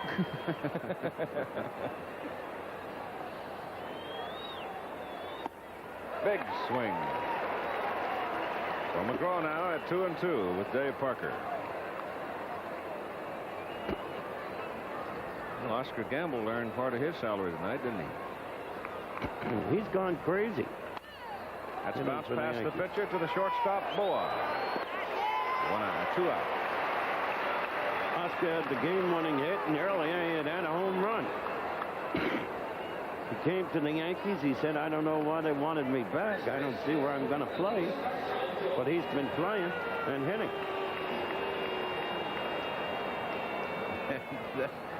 I don't know what particular word I want to use. Let's just call it the latest flap involving the Yankees. Stargell hits it over. Trio knocks it down. Can't handle it. Ball coming up off the carpet like a bullet. I guess they'll give him a hit on that. They did. Now that ball coming up and having a little bit of a top spin on the ball. Trio gets over. I would say that I'd bet you 9.5 out of 10 times that he was would not a base hit. Steal that ball. I tell you, it's just they put up hit on the scoreboard. I think there's got to be a reconsideration of that. Where's the commissioner? And you look at it one more time, really just kind of a routine play. The only thing a little bit different, you have the top spin and the ball bouncing high. Well, ever since we had the incident involving the official score at Anaheim on the purported Nolan Ryan no-hitter up to a point, there's been a hue and a cry, and I think you viewers know our position. And I want to congratulate Alan Malamud, the sports editor of the Los Angeles Herald-Examiner. Writers from that paper will no longer be allowed to serve as official scorers. John Milner is at the plate, and the count is 2 balls and no strikes to John. So there is a great and growing list of great newspapers that have abandoned that practice. The New York Times, the Washington Post, the LA Times, Newsday, all just examples. Good pitch. He knew it. Kind of interesting that Brock collected his 3,000th hit against his original team. As you look at that pitch again, the Chicago Cubs. You know, Lou is a frail man. That should be foul, and it is. And yet he is one of the handful, Don, and you'll remember this, who had a home run into the old center field bleachers at the Polo Grounds. And what a blow that was. Adcock did it, Aaron did it, but one would never expect Lou Brock to do it. No, you would not. That was a poke and a half. I know one thing, that was the longest walk when you got racked around a little bit walking from that mound to that clubhouse. Yeah. Wow. Milner at 2-2. Hits it to Trio. This time Manny has it. And throws him out. So Stargell stranded on the bases. And we roll along. Middle of the seventh. It's 5-1 Pittsburgh. I just discovered oil. Louise, we just discovered oil. People are discovering Texaco's new Haviland Supreme, the motor oil with a special friction fighter that's been proven in fuel economy tests. Extensive tests showed that 2 of the leading 10W40 motor oils advertising extra gasoline mileage couldn't beat new Haviland Supreme. And you still get Haviland's Cooper-tested engine protection, too. Discover new Haviland Supreme. Protection plus unbeaten mileage. No need to tell you what tires I got. They tell you themselves and they tell you a lot. Kelly, I'm all charged up with superchargers. Kelly, stepping out with my superchargers. Kelly, put a charge in your driving. Kelly, superchargers. Kelly Springfield, we're out to change America's tires. 30 years ago, on a hot summer's day, your father taught you how to dig for clams. Now that it's a job, the sun seems hotter and the day longer, but the clams taste just as sweet. And now comes Miller time. Time to head for the best-tasting beer you can find. America's quality beer, Miller High Life. If you've got the time, if you got the time, we've got the beer, Miller Beer. Next week's ABC's Monday Night Baseball presentation, Texas at Baltimore or Montreal at Cincinnati. Check your local listing. We have a defensive change for Pittsburgh. Bill Robinson has gone in to play left field, relieving John Milner. Even in that defeat tonight, something noteworthy happened in the Baltimore game, Keith. Jim Palmer came in relief in the 8th inning, returned to action. And for those who want to beat the Birds, that's bad news. Boy, they've done quite a job without Palmer since he's been on the disabled list with that bad arm. I'd rather have him active than disabled, wouldn't you? Joe Coleman is now in the Pittsburgh pen. Doug Bird and Randy Lurch are warming up in the Philadelphia bullpen. It'll be Bob Boone, Manny Trio, and then the pitcher spot. Bob Boone, one of the snake-bit injured Philadelphia Phillies. Well, the Dallas Cowboys know how they feel as Bob fouls it off, because it seems that the Cowboys early on this year are being themselves snake-bit by injuries. Last night in Seattle, we watched number 41, the brilliant safety, Charlie Waters, not even involved in the play, but pivoting, and you've seen it happen so many times, Keith, and the knee went. Ligament damage. That was a ball. And so Charlie will have his right knee in a cast for at least 6 weeks. Only a remote possibility that he can return in late November, and certainly couldn't return with the old efficiency. What a tough break. Bob Boone fishing at a breaking pitch, and the count is 1-2. Oh, he's quite a football player. Yes, he is. I love to watch him and Cliff Harris back there. They talk about 2 pros. He's an ex-quarterback who became a brilliant defensive player. Ball is hit down the left field line, and Robinson after it, and Bill bangs into the wall and makes the catch. And how many times have you seen that? The manager makes a defensive change in the late inning, and the man who goes in immediately produces a nifty play. And this was a good play. That ball really wasn't hit that hard, kind of hooking down the line a little bit. Robinson right off with the crack of the bat and going hard right at the wall, and makes the catch and then just kind of leans into it.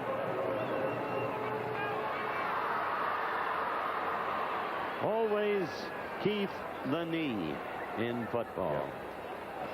There's no way you can build it up either, strengthen it. Trio hits the ball out into the right field area for Dave Parker to make the catch, and Greg Gross now will come up and hit for the pitcher. Greg Gross swinging from the left side. There he is, loosening up. And so we'll get the third Philadelphia pitcher of the night. The pitcher of record, however, is still Larry Christensen. Gross came from the Cubs with Manny Trio and Dave Rader. In the trade, they sent Jerry Martin, Ted Sizemore, Barry Foote over there. Not a bad trade for the Cubs. Cubbies are tough. They're right in it. Starting today, just 4 out.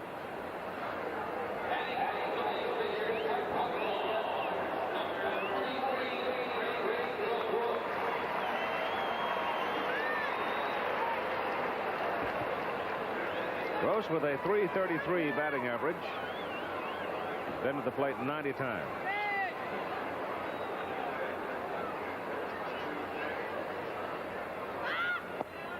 Low.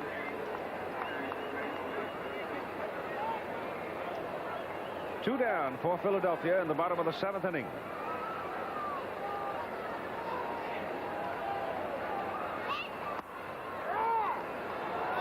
One and one.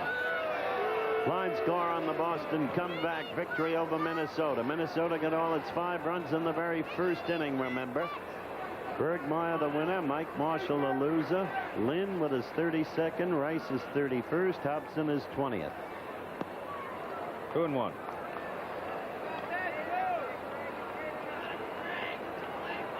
And the Baltimore line score. Steve Trout with a honey. Pitched a good game recently against the Yankees. So Chambliss got to him and beat him. That's going to be out of play. He's a good-looking young pitcher, Howard. Tall left-hander. He is the son of Dizzy Trout, the old fireballing right-hander of the Detroit Tigers, but built very differently. Dizzy Trout was a remarkable man in many ways. I remember when Henrik was making his last appearance at Yankee Stadium, coming to the plate. The PA announcer said, "This will be Tommy Henrik's last appearance for the duration." Tommy about to go into the Army. Tommy moved right into the plate.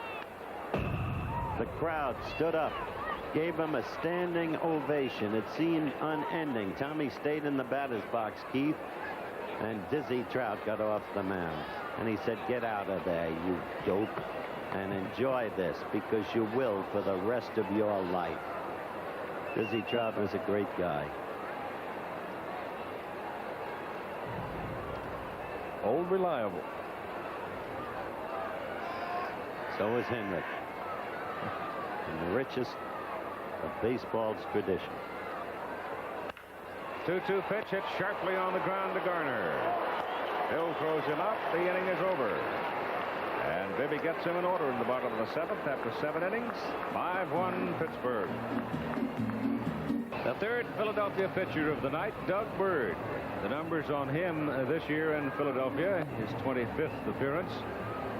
His earned run average is not all that nifty either. As Don pointed out a while ago, this is a healthy earned run average that rests on the shoulders of this Philadelphia pitching staff in 1979. Doug Bird, of course, coming over here from Kansas City. He'll be pitching to Bill Madlock, Ed Ott, and Bill Garner here in the top of the 8th inning in a ball game that Pittsburgh really jumped on back in the 3rd inning when John Milner hit the 3-run home run, giving him a total of 4 runs batted in for the night and 48 on the season. Doesn't Nolan Ryan make his first start tonight since he got the injury? Making the first start tonight against Detroit out on the coast. That's right, Howard. Foul out of play. Maybe a little tension right there watching Ryan tonight as far as the Angels are concerned.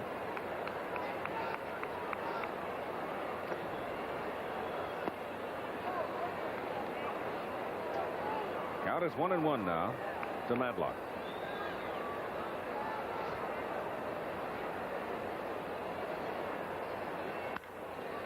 Ball is hit to right field for Bake McBride.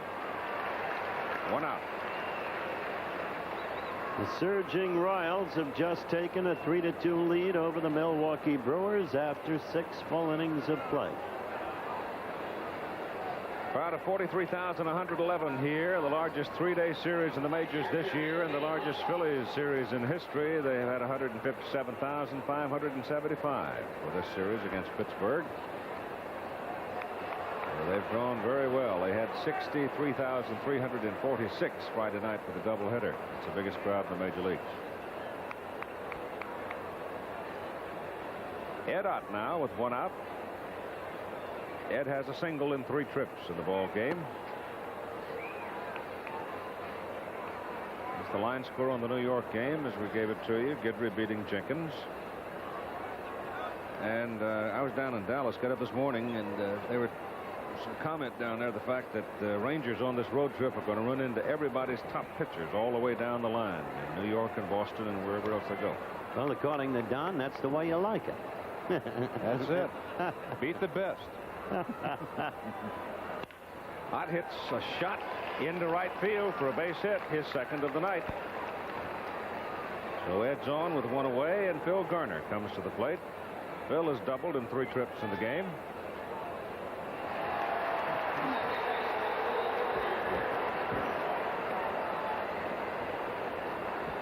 I tell you, 2,215,658 total attendance thus far in the Quaker City.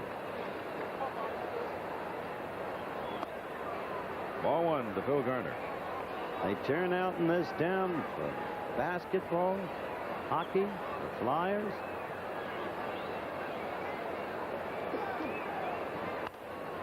Foul. The Eagles with a developing team, good enough to have made the playoffs a year ago. Packed houses. It's a great sports town. Great sports town for college basketball, too. With Powers every year. Temple, La Salle, Villanova, St. Joseph's, and now the University of Pennsylvania, which got down to the last 4 at Salt Lake City. Things are humming in the Quaker City. Players of the week, Steve Dillard of the Cubs, National League, the American League. 2 names. They haven't really chosen one. Al McRae or Dan Ford. Both of them had big weeks. There are the numbers we were talking about. The count is 1 ball and 2 strikes to Phil Garner with Ott on first base. That pitch just misses. What? There's Mr. Bibby. Hope he's changed that gum a couple of times because he's really been working on it all night. Whoop, look out. Oh, boy.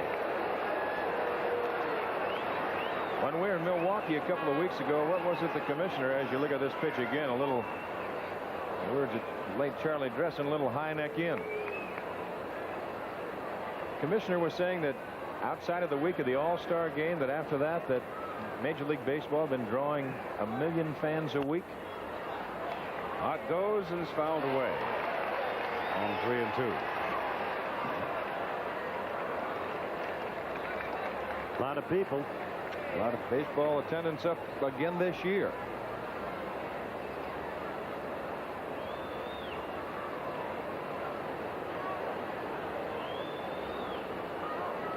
That's a pretty good buy in today's recreation market. Yes, it is. Still one of the best buys. Bird just about balked right there. He started to bring his hands together and then brought them back out. Joe Lynette kind of jumped up in the air at third base a little bit. Joe Lynette, born in Beaver Falls, Pennsylvania. On 3-2, the runner goes. Boa almost broke himself out of the play. He had broken towards second, but recovered in time to go back and field the bouncing ground ball and make the play to first for the second out. Once I knew another guy from Beaver Falls, Pennsylvania. He opens now in Picnic on the stage in a Midwestern center. See the play again. You see Larry Boa had been breaking towards second. Just barely got to it in time to make the play. I know somebody from Beaver Falls, Pennsylvania right now who may be a gold medal winner one of these days. A young lady who is a hurdler Young. Boy, I tell you, she's something special. High to the right side and foul.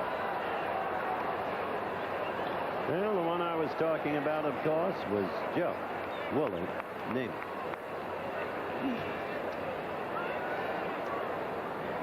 Well, they're going to play the final 18 holes in the Greater Hartford Open tomorrow. Sammy Davis Jr. sponsoring that tournament.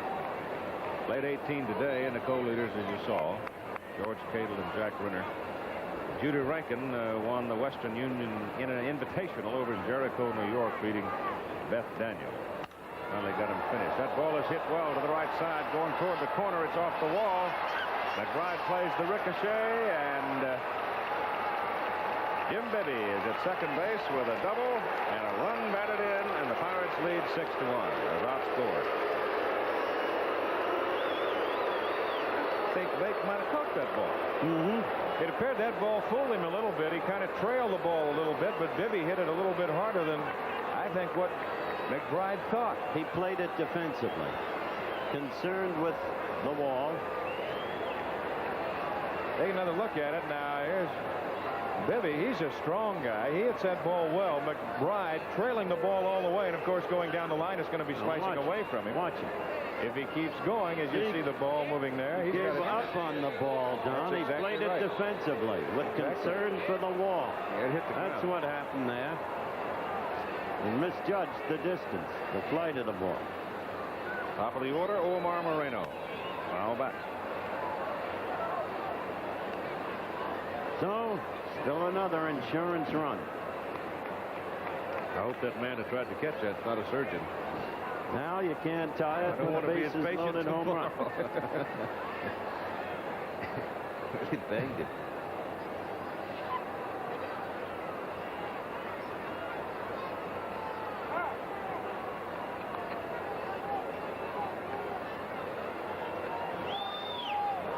You don't suppose the wrong one played basketball?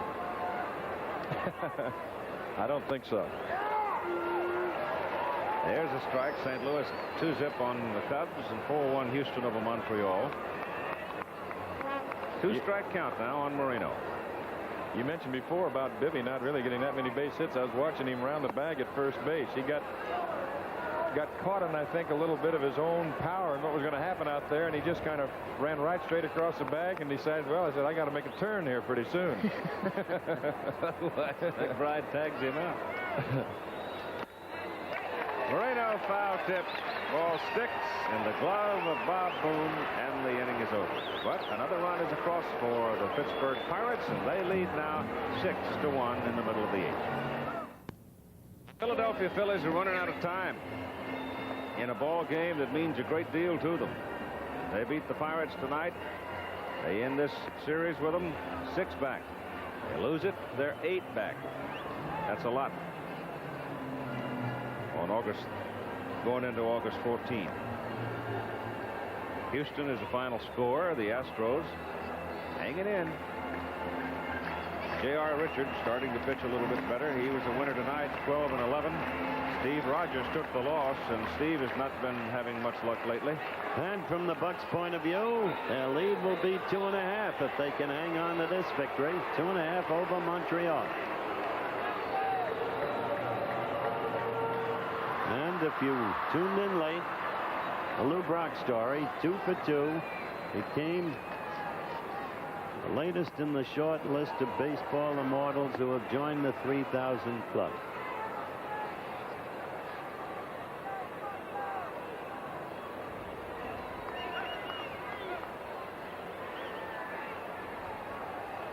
Bake, McBride, Larry Bohr, Pete Rose are the scheduled hitters for the Phillies, and McBride now has a 2-strike count on him.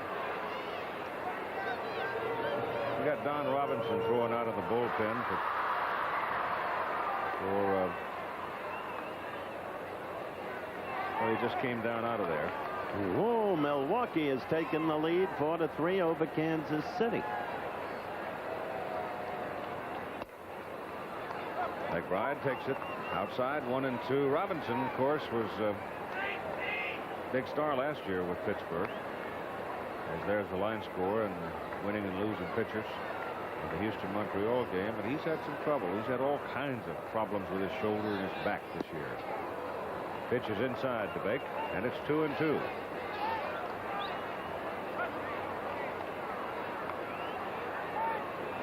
Get poking around in the shoulder area. It's pretty hard sometimes to pin down exactly what your problem is. You're still searching really for the answer to the question in the Don. You really don't know. That's foul. Stays alive. 2-2. Now Frank Tanana has been on a program up in Las Vegas and trying to get himself back into shape. He was supposed to come into Anaheim Stadium tonight or tomorrow and to throw for manager Jim Fregosi and the Angels. I think there's some kind of a, I don't know what it is. There's a medical school or sports medicine or something up there in Las Vegas that he was been working up there. You did have some work out of Chris Knapp the other night. They got some work out of Knapp. Looked good. 2-2 pitch. Punch foul back in the crowd. Well, you just think what might have been with a healthy Tanana and Knapp. Make the drool a little. Well, the way the Angels can produce runs and put them on the board, why, it would have been interesting. I think a lot of credit has to be given to Chris Knapp. They told him he's going to have a back operation. Had a herniated disc, and he stayed with it, went through some other therapy, and he's back pitching. Just inside and low, and now we go to a full count as Danny Ozark is watching another loss. Not yet. This is not the old saw. Stick with us, but not yet. Too many good hitters in the Philadelphia lineup.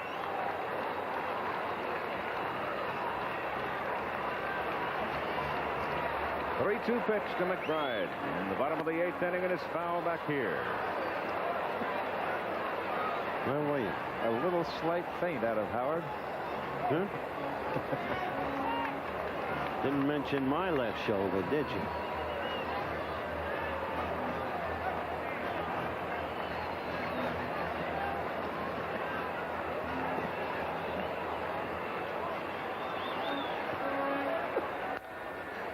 Oh,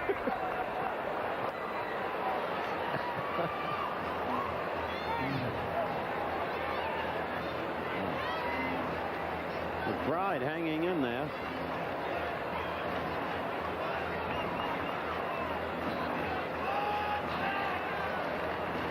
And 2. Jim Bibby, who started struggling, struggled some in the middle. But it's been tough when he had to. McBride hits it down the right side. It's going all the way to the corner. With McBride's speed, it'll be at least 2. And Parker has trouble getting it out of the corner, and McBride goes for 3.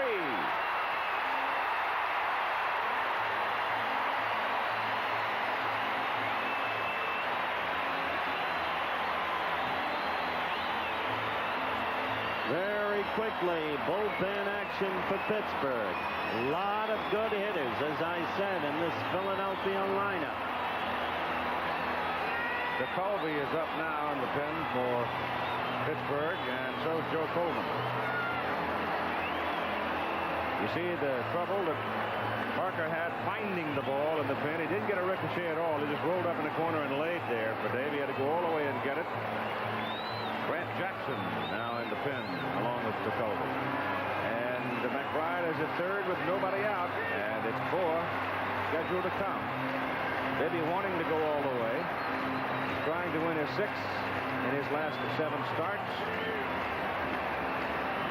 And really, that was only the 4th hit by the Phillies tonight. They had 1 in each of the first 3 innings. And then Bibby has thrown the collar over them for the next 4 until now.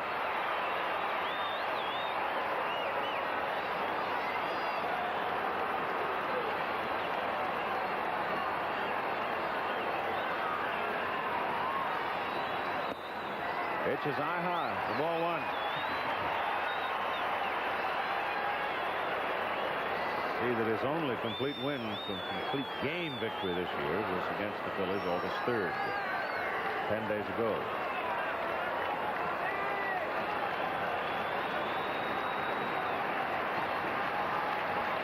There's McBride coming off third. there's a strike. Over the inside corner. Crowd didn't like it, but there was excellent location on that pitch. Good strike.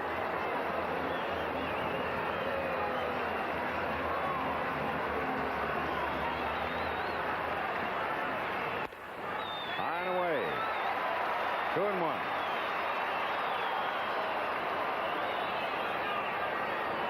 Pete Rose is on deck. Mike Schmidt would be the fourth hitter. Well, you see that water just dripping off of Bibby's cap. It really is. The only guy used to perspire like that was Don Newcomb. He's thrown 109 pitches so far in the ball game. Boa hits it to the left side. Shallow. McBride will not come. Bill Robinson right there. 1 out for Rose.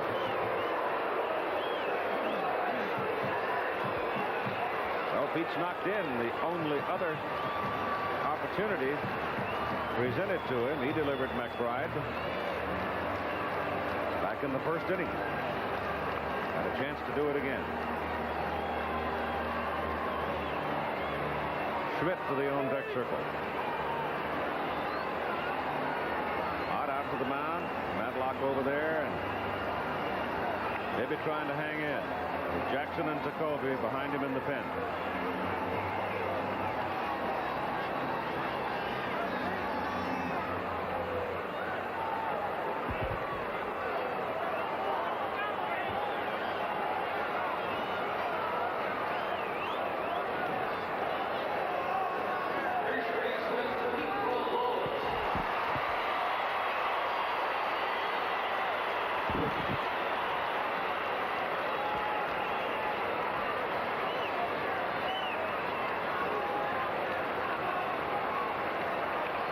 Here we go. Rose takes it. Strike.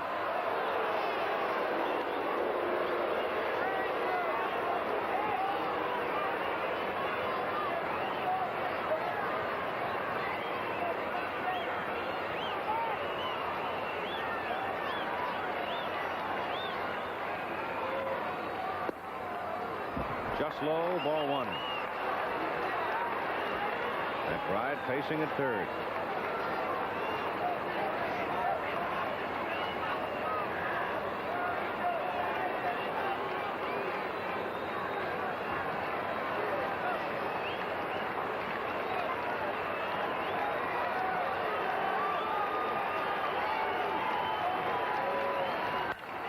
Foul, left side, out of play. 1-2 on Pete Rose.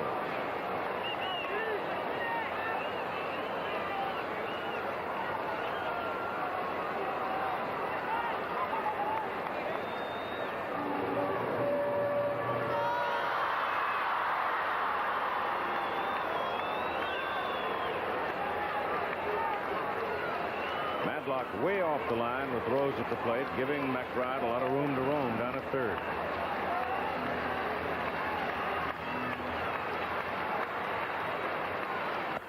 Pitch is high. It's 2-2. Interesting to watch where the center fielder, Omar Moreno, plays Rose. He's fairly shallow, slightly into left center field. Parker, the deepest of the three outfielders in right field. There you see Moreno, actually very shallow. They got the gap in right center.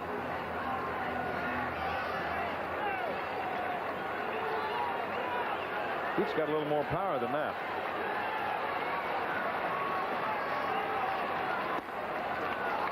It's inside, and you've got a full count. 3 balls, 2 strikes to Pete Rose. Now let's see what Bibby tries to do with it. He's got Schmidt on deck. It's 6-1 Pittsburgh.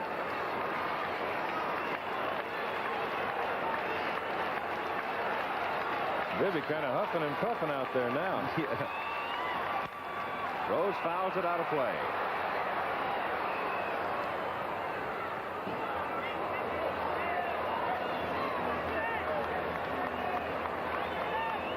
There's another souvenir. You better put it in an ice bag.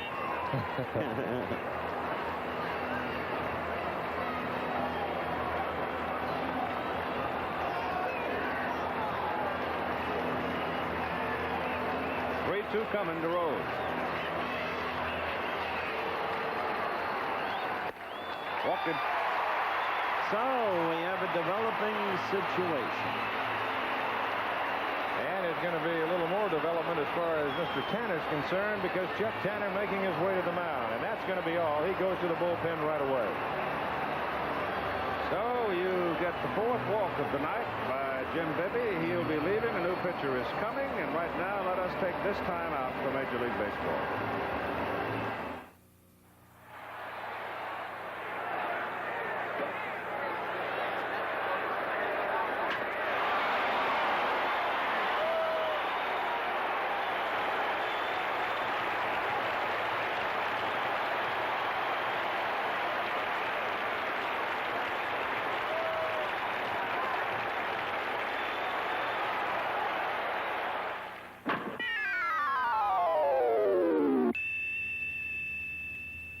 The preceding was a message on behalf of Major League Baseball. Kent Tekulve making his 67th appearance of the season with a 6-6 one-loss record. I think of him often as a physical phenomenon. He is just a rail, but he is a whale of a pitcher. And he comes on in relief of Jim Bibby. Let's go now to St. Louis and bring you the picture story of what happened tonight with Lou Brock as he collected base hits number 2,999 in the very first time at the plate. And later he got number 3,000. The anticipation of this has been lingering all through the weekend as they've drawn huge crowds, and tonight they just scream themselves hoarse as Brock edged to within one of the magic number 3,000. Standing ovation, obviously. And Lou Brock, his second time at the plate, got it. So here's number 3,000. An infield hit, and the game was stopped momentarily as the crowd paid its respects to Lou Brock. The team coming out of the dugout to congratulate him, going 2 for 2. And after the ovation subsided, Brock was to lead the Cardinal lineup, becoming only the 14th man in baseball history to hit 3,000. So there's Lou Brock responding to the crowd at Busch Stadium in St. Louis. Baseball's 13th player to hit 3,000. And the Cardinals leading Chicago in that ball game after 5.5 innings by a score of 2-0.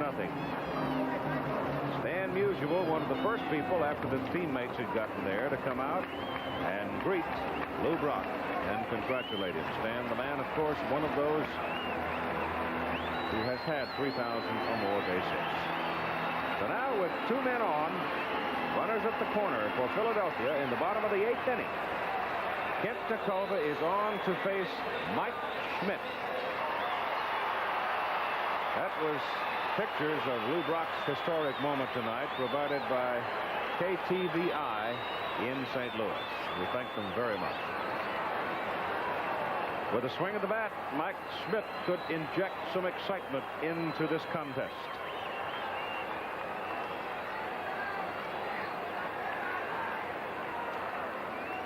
Big Mike just missed his 40th by less than a foot. His last time up and then struck out. Tekulve in, and here's Schmidt swinging and missing for strike one.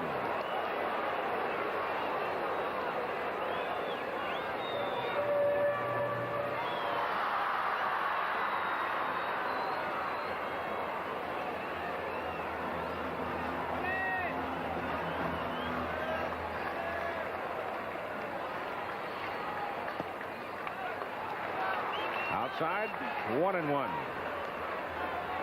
The base runners, Bake McBride is starting to take root over there at third base. Pete Rose is at first.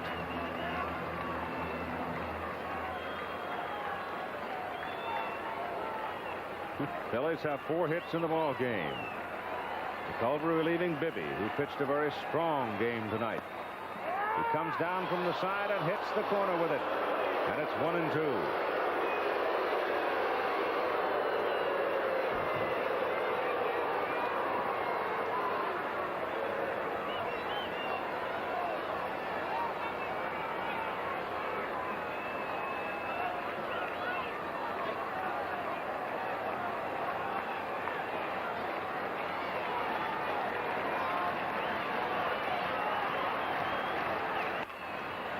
A soft fly ball out into right field where Dave Parker comes in, makes the catch, throws to the plate. And McBride now holds up at third, deciding not to test Parker's arm, and then the ball got away, and by then it was too late. So you've got 2 out. McBride tripled to lead the inning. Well, I think that's a good play by Billy DeMars. You know the strength and the arm of Parker. You're down by 5, 6-1, and there's no need of having a man thrown out at the plate. His run really doesn't mean anything right now. They need a whole bunch. Right.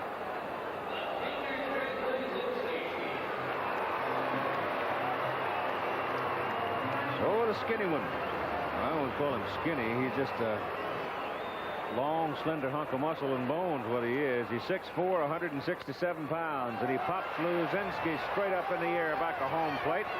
Hit out with a play on it, makes the catch, and McBride dies at third base.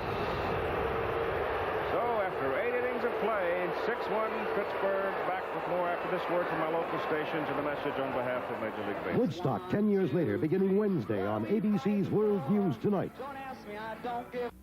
Now, news on the hour and air alert traffic reports. Full service on the AM dial 24 hours a day. 1250 WTAE Radio. Delta Alpha Pi's quiet right now. But wait till the brothers see this month's Playboy. There's the pigskin preview, a Pete Rose interview, and a magnificent pictorial on women of the Ivy League. When they see these girls, things won't be so quiet around here. Boy, this Dartmouth girl is nice. I think I'll transfer there. This is Dartmouth, you idiot. Oh. The September Playboy at newsstands now. One thing you probably don't share with your husband is his credit history. But now the law gives you that right. Just ask companies where you share charge accounts to report the credit history in both names. So if you ever have to get by on your own, you'll have your own credit history to help you get the credit you deserve. Tonight, a 5-part series begins on fan participation at the Pirate games. 5,000 Conrail workers walk off the job in Altoona. The search continues for a man believed to have attacked a woman in O'Hara Township. Details after the game. The line score in the ball game, 6-11-0 for Pittsburgh, 1-4-0 for Philadelphia. And coming up on Saturday, a full day for you. North American Soccer League playoffs, beginning with Chicago at Fort Lauderdale. The times you see there, the WBC World Light Heavyweight Championship on the line. And then Saturday night, the Houston Oilers and the Dallas Cowboys, live at 9 Eastern Time. One thing, you'll know the Cowboys by the time the season starts, won't you? Yeah, 3rd straight with them. You can't have a more exciting or mass communicative team involved, I'll tell you. Oh, Foley hit that bag hard. Well, there's a way you see a lot of players get hurt just on that play right there, Keith. That long last jump. Good play by Bird just to let Schmidt. Bird was going to go over and make the play, but he couldn't have made the play, and it was Schmidt who came on, and a good throw. And now the long jump by Foley. He really hit it hard. He did hit it hard. Now it'll be Dave Parker and then Willis Stargell. And let's see if Big Parker can get a hold of a Doug Bird offering and do something with it tonight. He's hitless in 2 trips.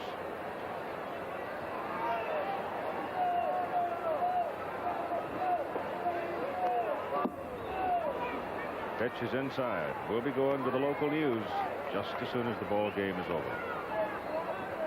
Hang in there. The folks are all ready.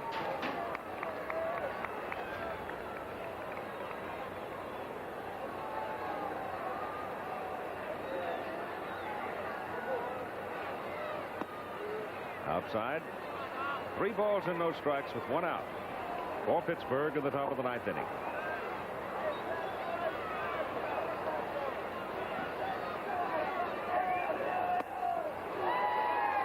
Three and 1.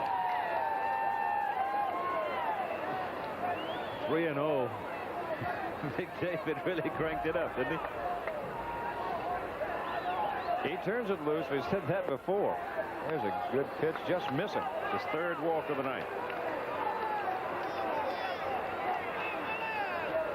Now it's Wilbur.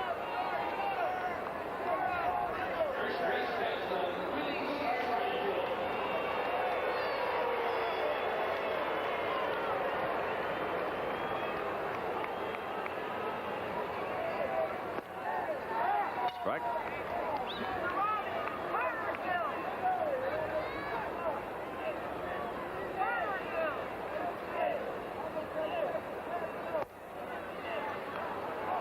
One and one.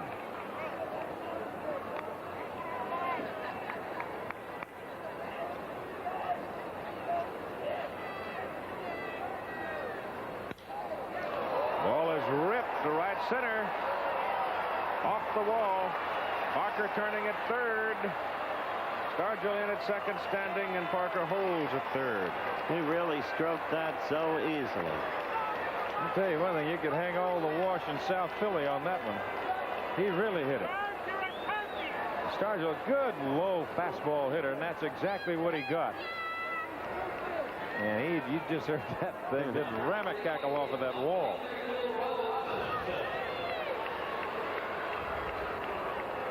The batter now will be Bill Robinson. And he will be intentionally walked. I don't blame him because he isn't easy either. What makes you think Madlock is coming up next? Two-time National League batting champion. You know, Howard, you made a point about Madlock before when you said that you think that there's a chance he's going to be returning as that National League batting champion because of that lineup, and that really is so true. You get a balanced lineup like the Pirates have, guys hitting in behind him that can hurt you a little bit, and they've got to pitch to Madlock a little bit. They just can't afford to walk him or pitch around him. Bird got a strike. Good Lord, with 2 outs in the 9th inning, Amos Otis homered. So Kansas City is now tied with the Brewers, 4-4. A 2-strike count on Madlock. Whitey Herzog hangs in there, doesn't he?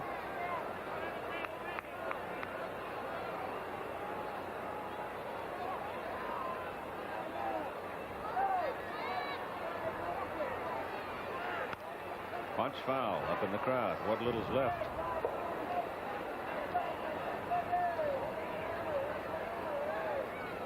When the Phillies couldn't get it around and get something stirred in the bottom of the 8th inning, a lot of folks were headed home. A crowd of 43,111 just off the outside corner. Now 1-2.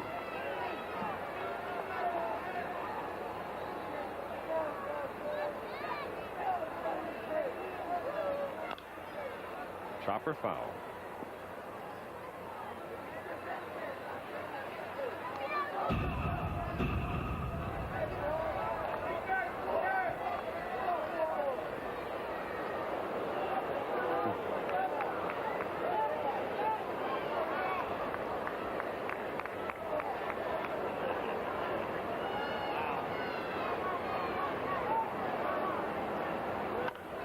That's another foul by Madlock. Time to pitch. Bird tried to jam him, came inside. Bill Zerk took foul. You look at that little twirl as you were looking at Madlock before. Something a little unusual. You don't see a lot of hitters like that. His hands really never move. There's no flex to him. But boy, he's got a good quick stroke. Now 2-2.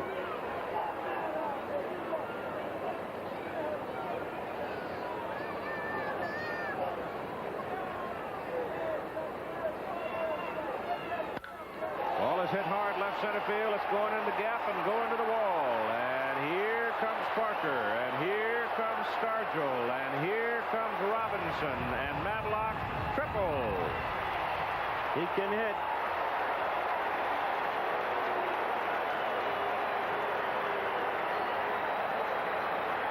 Now these fans are really, those who are still here, pouring it on the Phillies.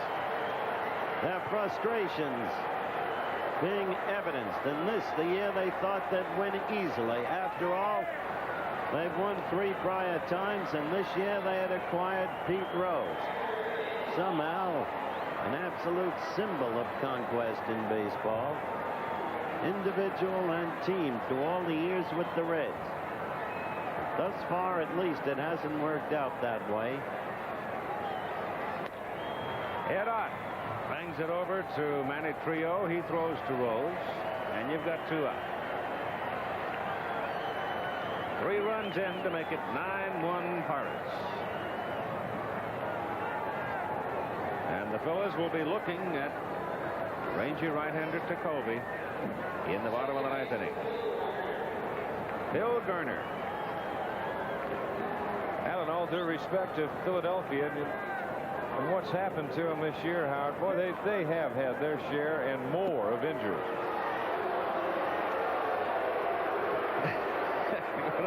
Put Bill Garner on. Yeah, they'll just pitch to Jacoby. That's all they'll do.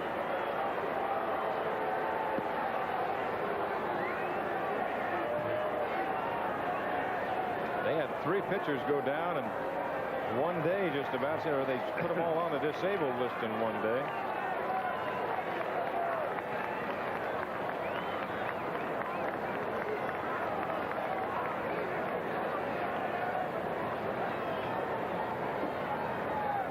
Jacoby comes to the plate. Pittsburgh team is impressive, Don. You got to give it to them. They got hitters coming at you from all over. And that's one thing about Chuck Tanner. He uses that whole bench. Jacoby's a .250 hitter. Be something if he jerked one here. Been that kind of a night.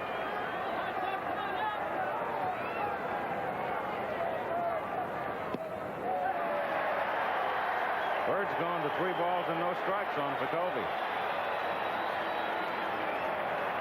This is about where you start thinking, I wish he'd come get me. Well, this is where Danny Ozark is sitting in the bench, and I'll tell you one thing, he's pulling for Bird right here, because if he walks Jacoby, he has to go out there, and he might have to go out there and get him, and he doesn't want to do that tonight. Exactly right. There's the strike. Raleigh Eastwick is in the bullpen. There in the shadows is Danny Ozark. Fouled off. Garner at first and Madlock at third. There's Billy, and there's Phillip.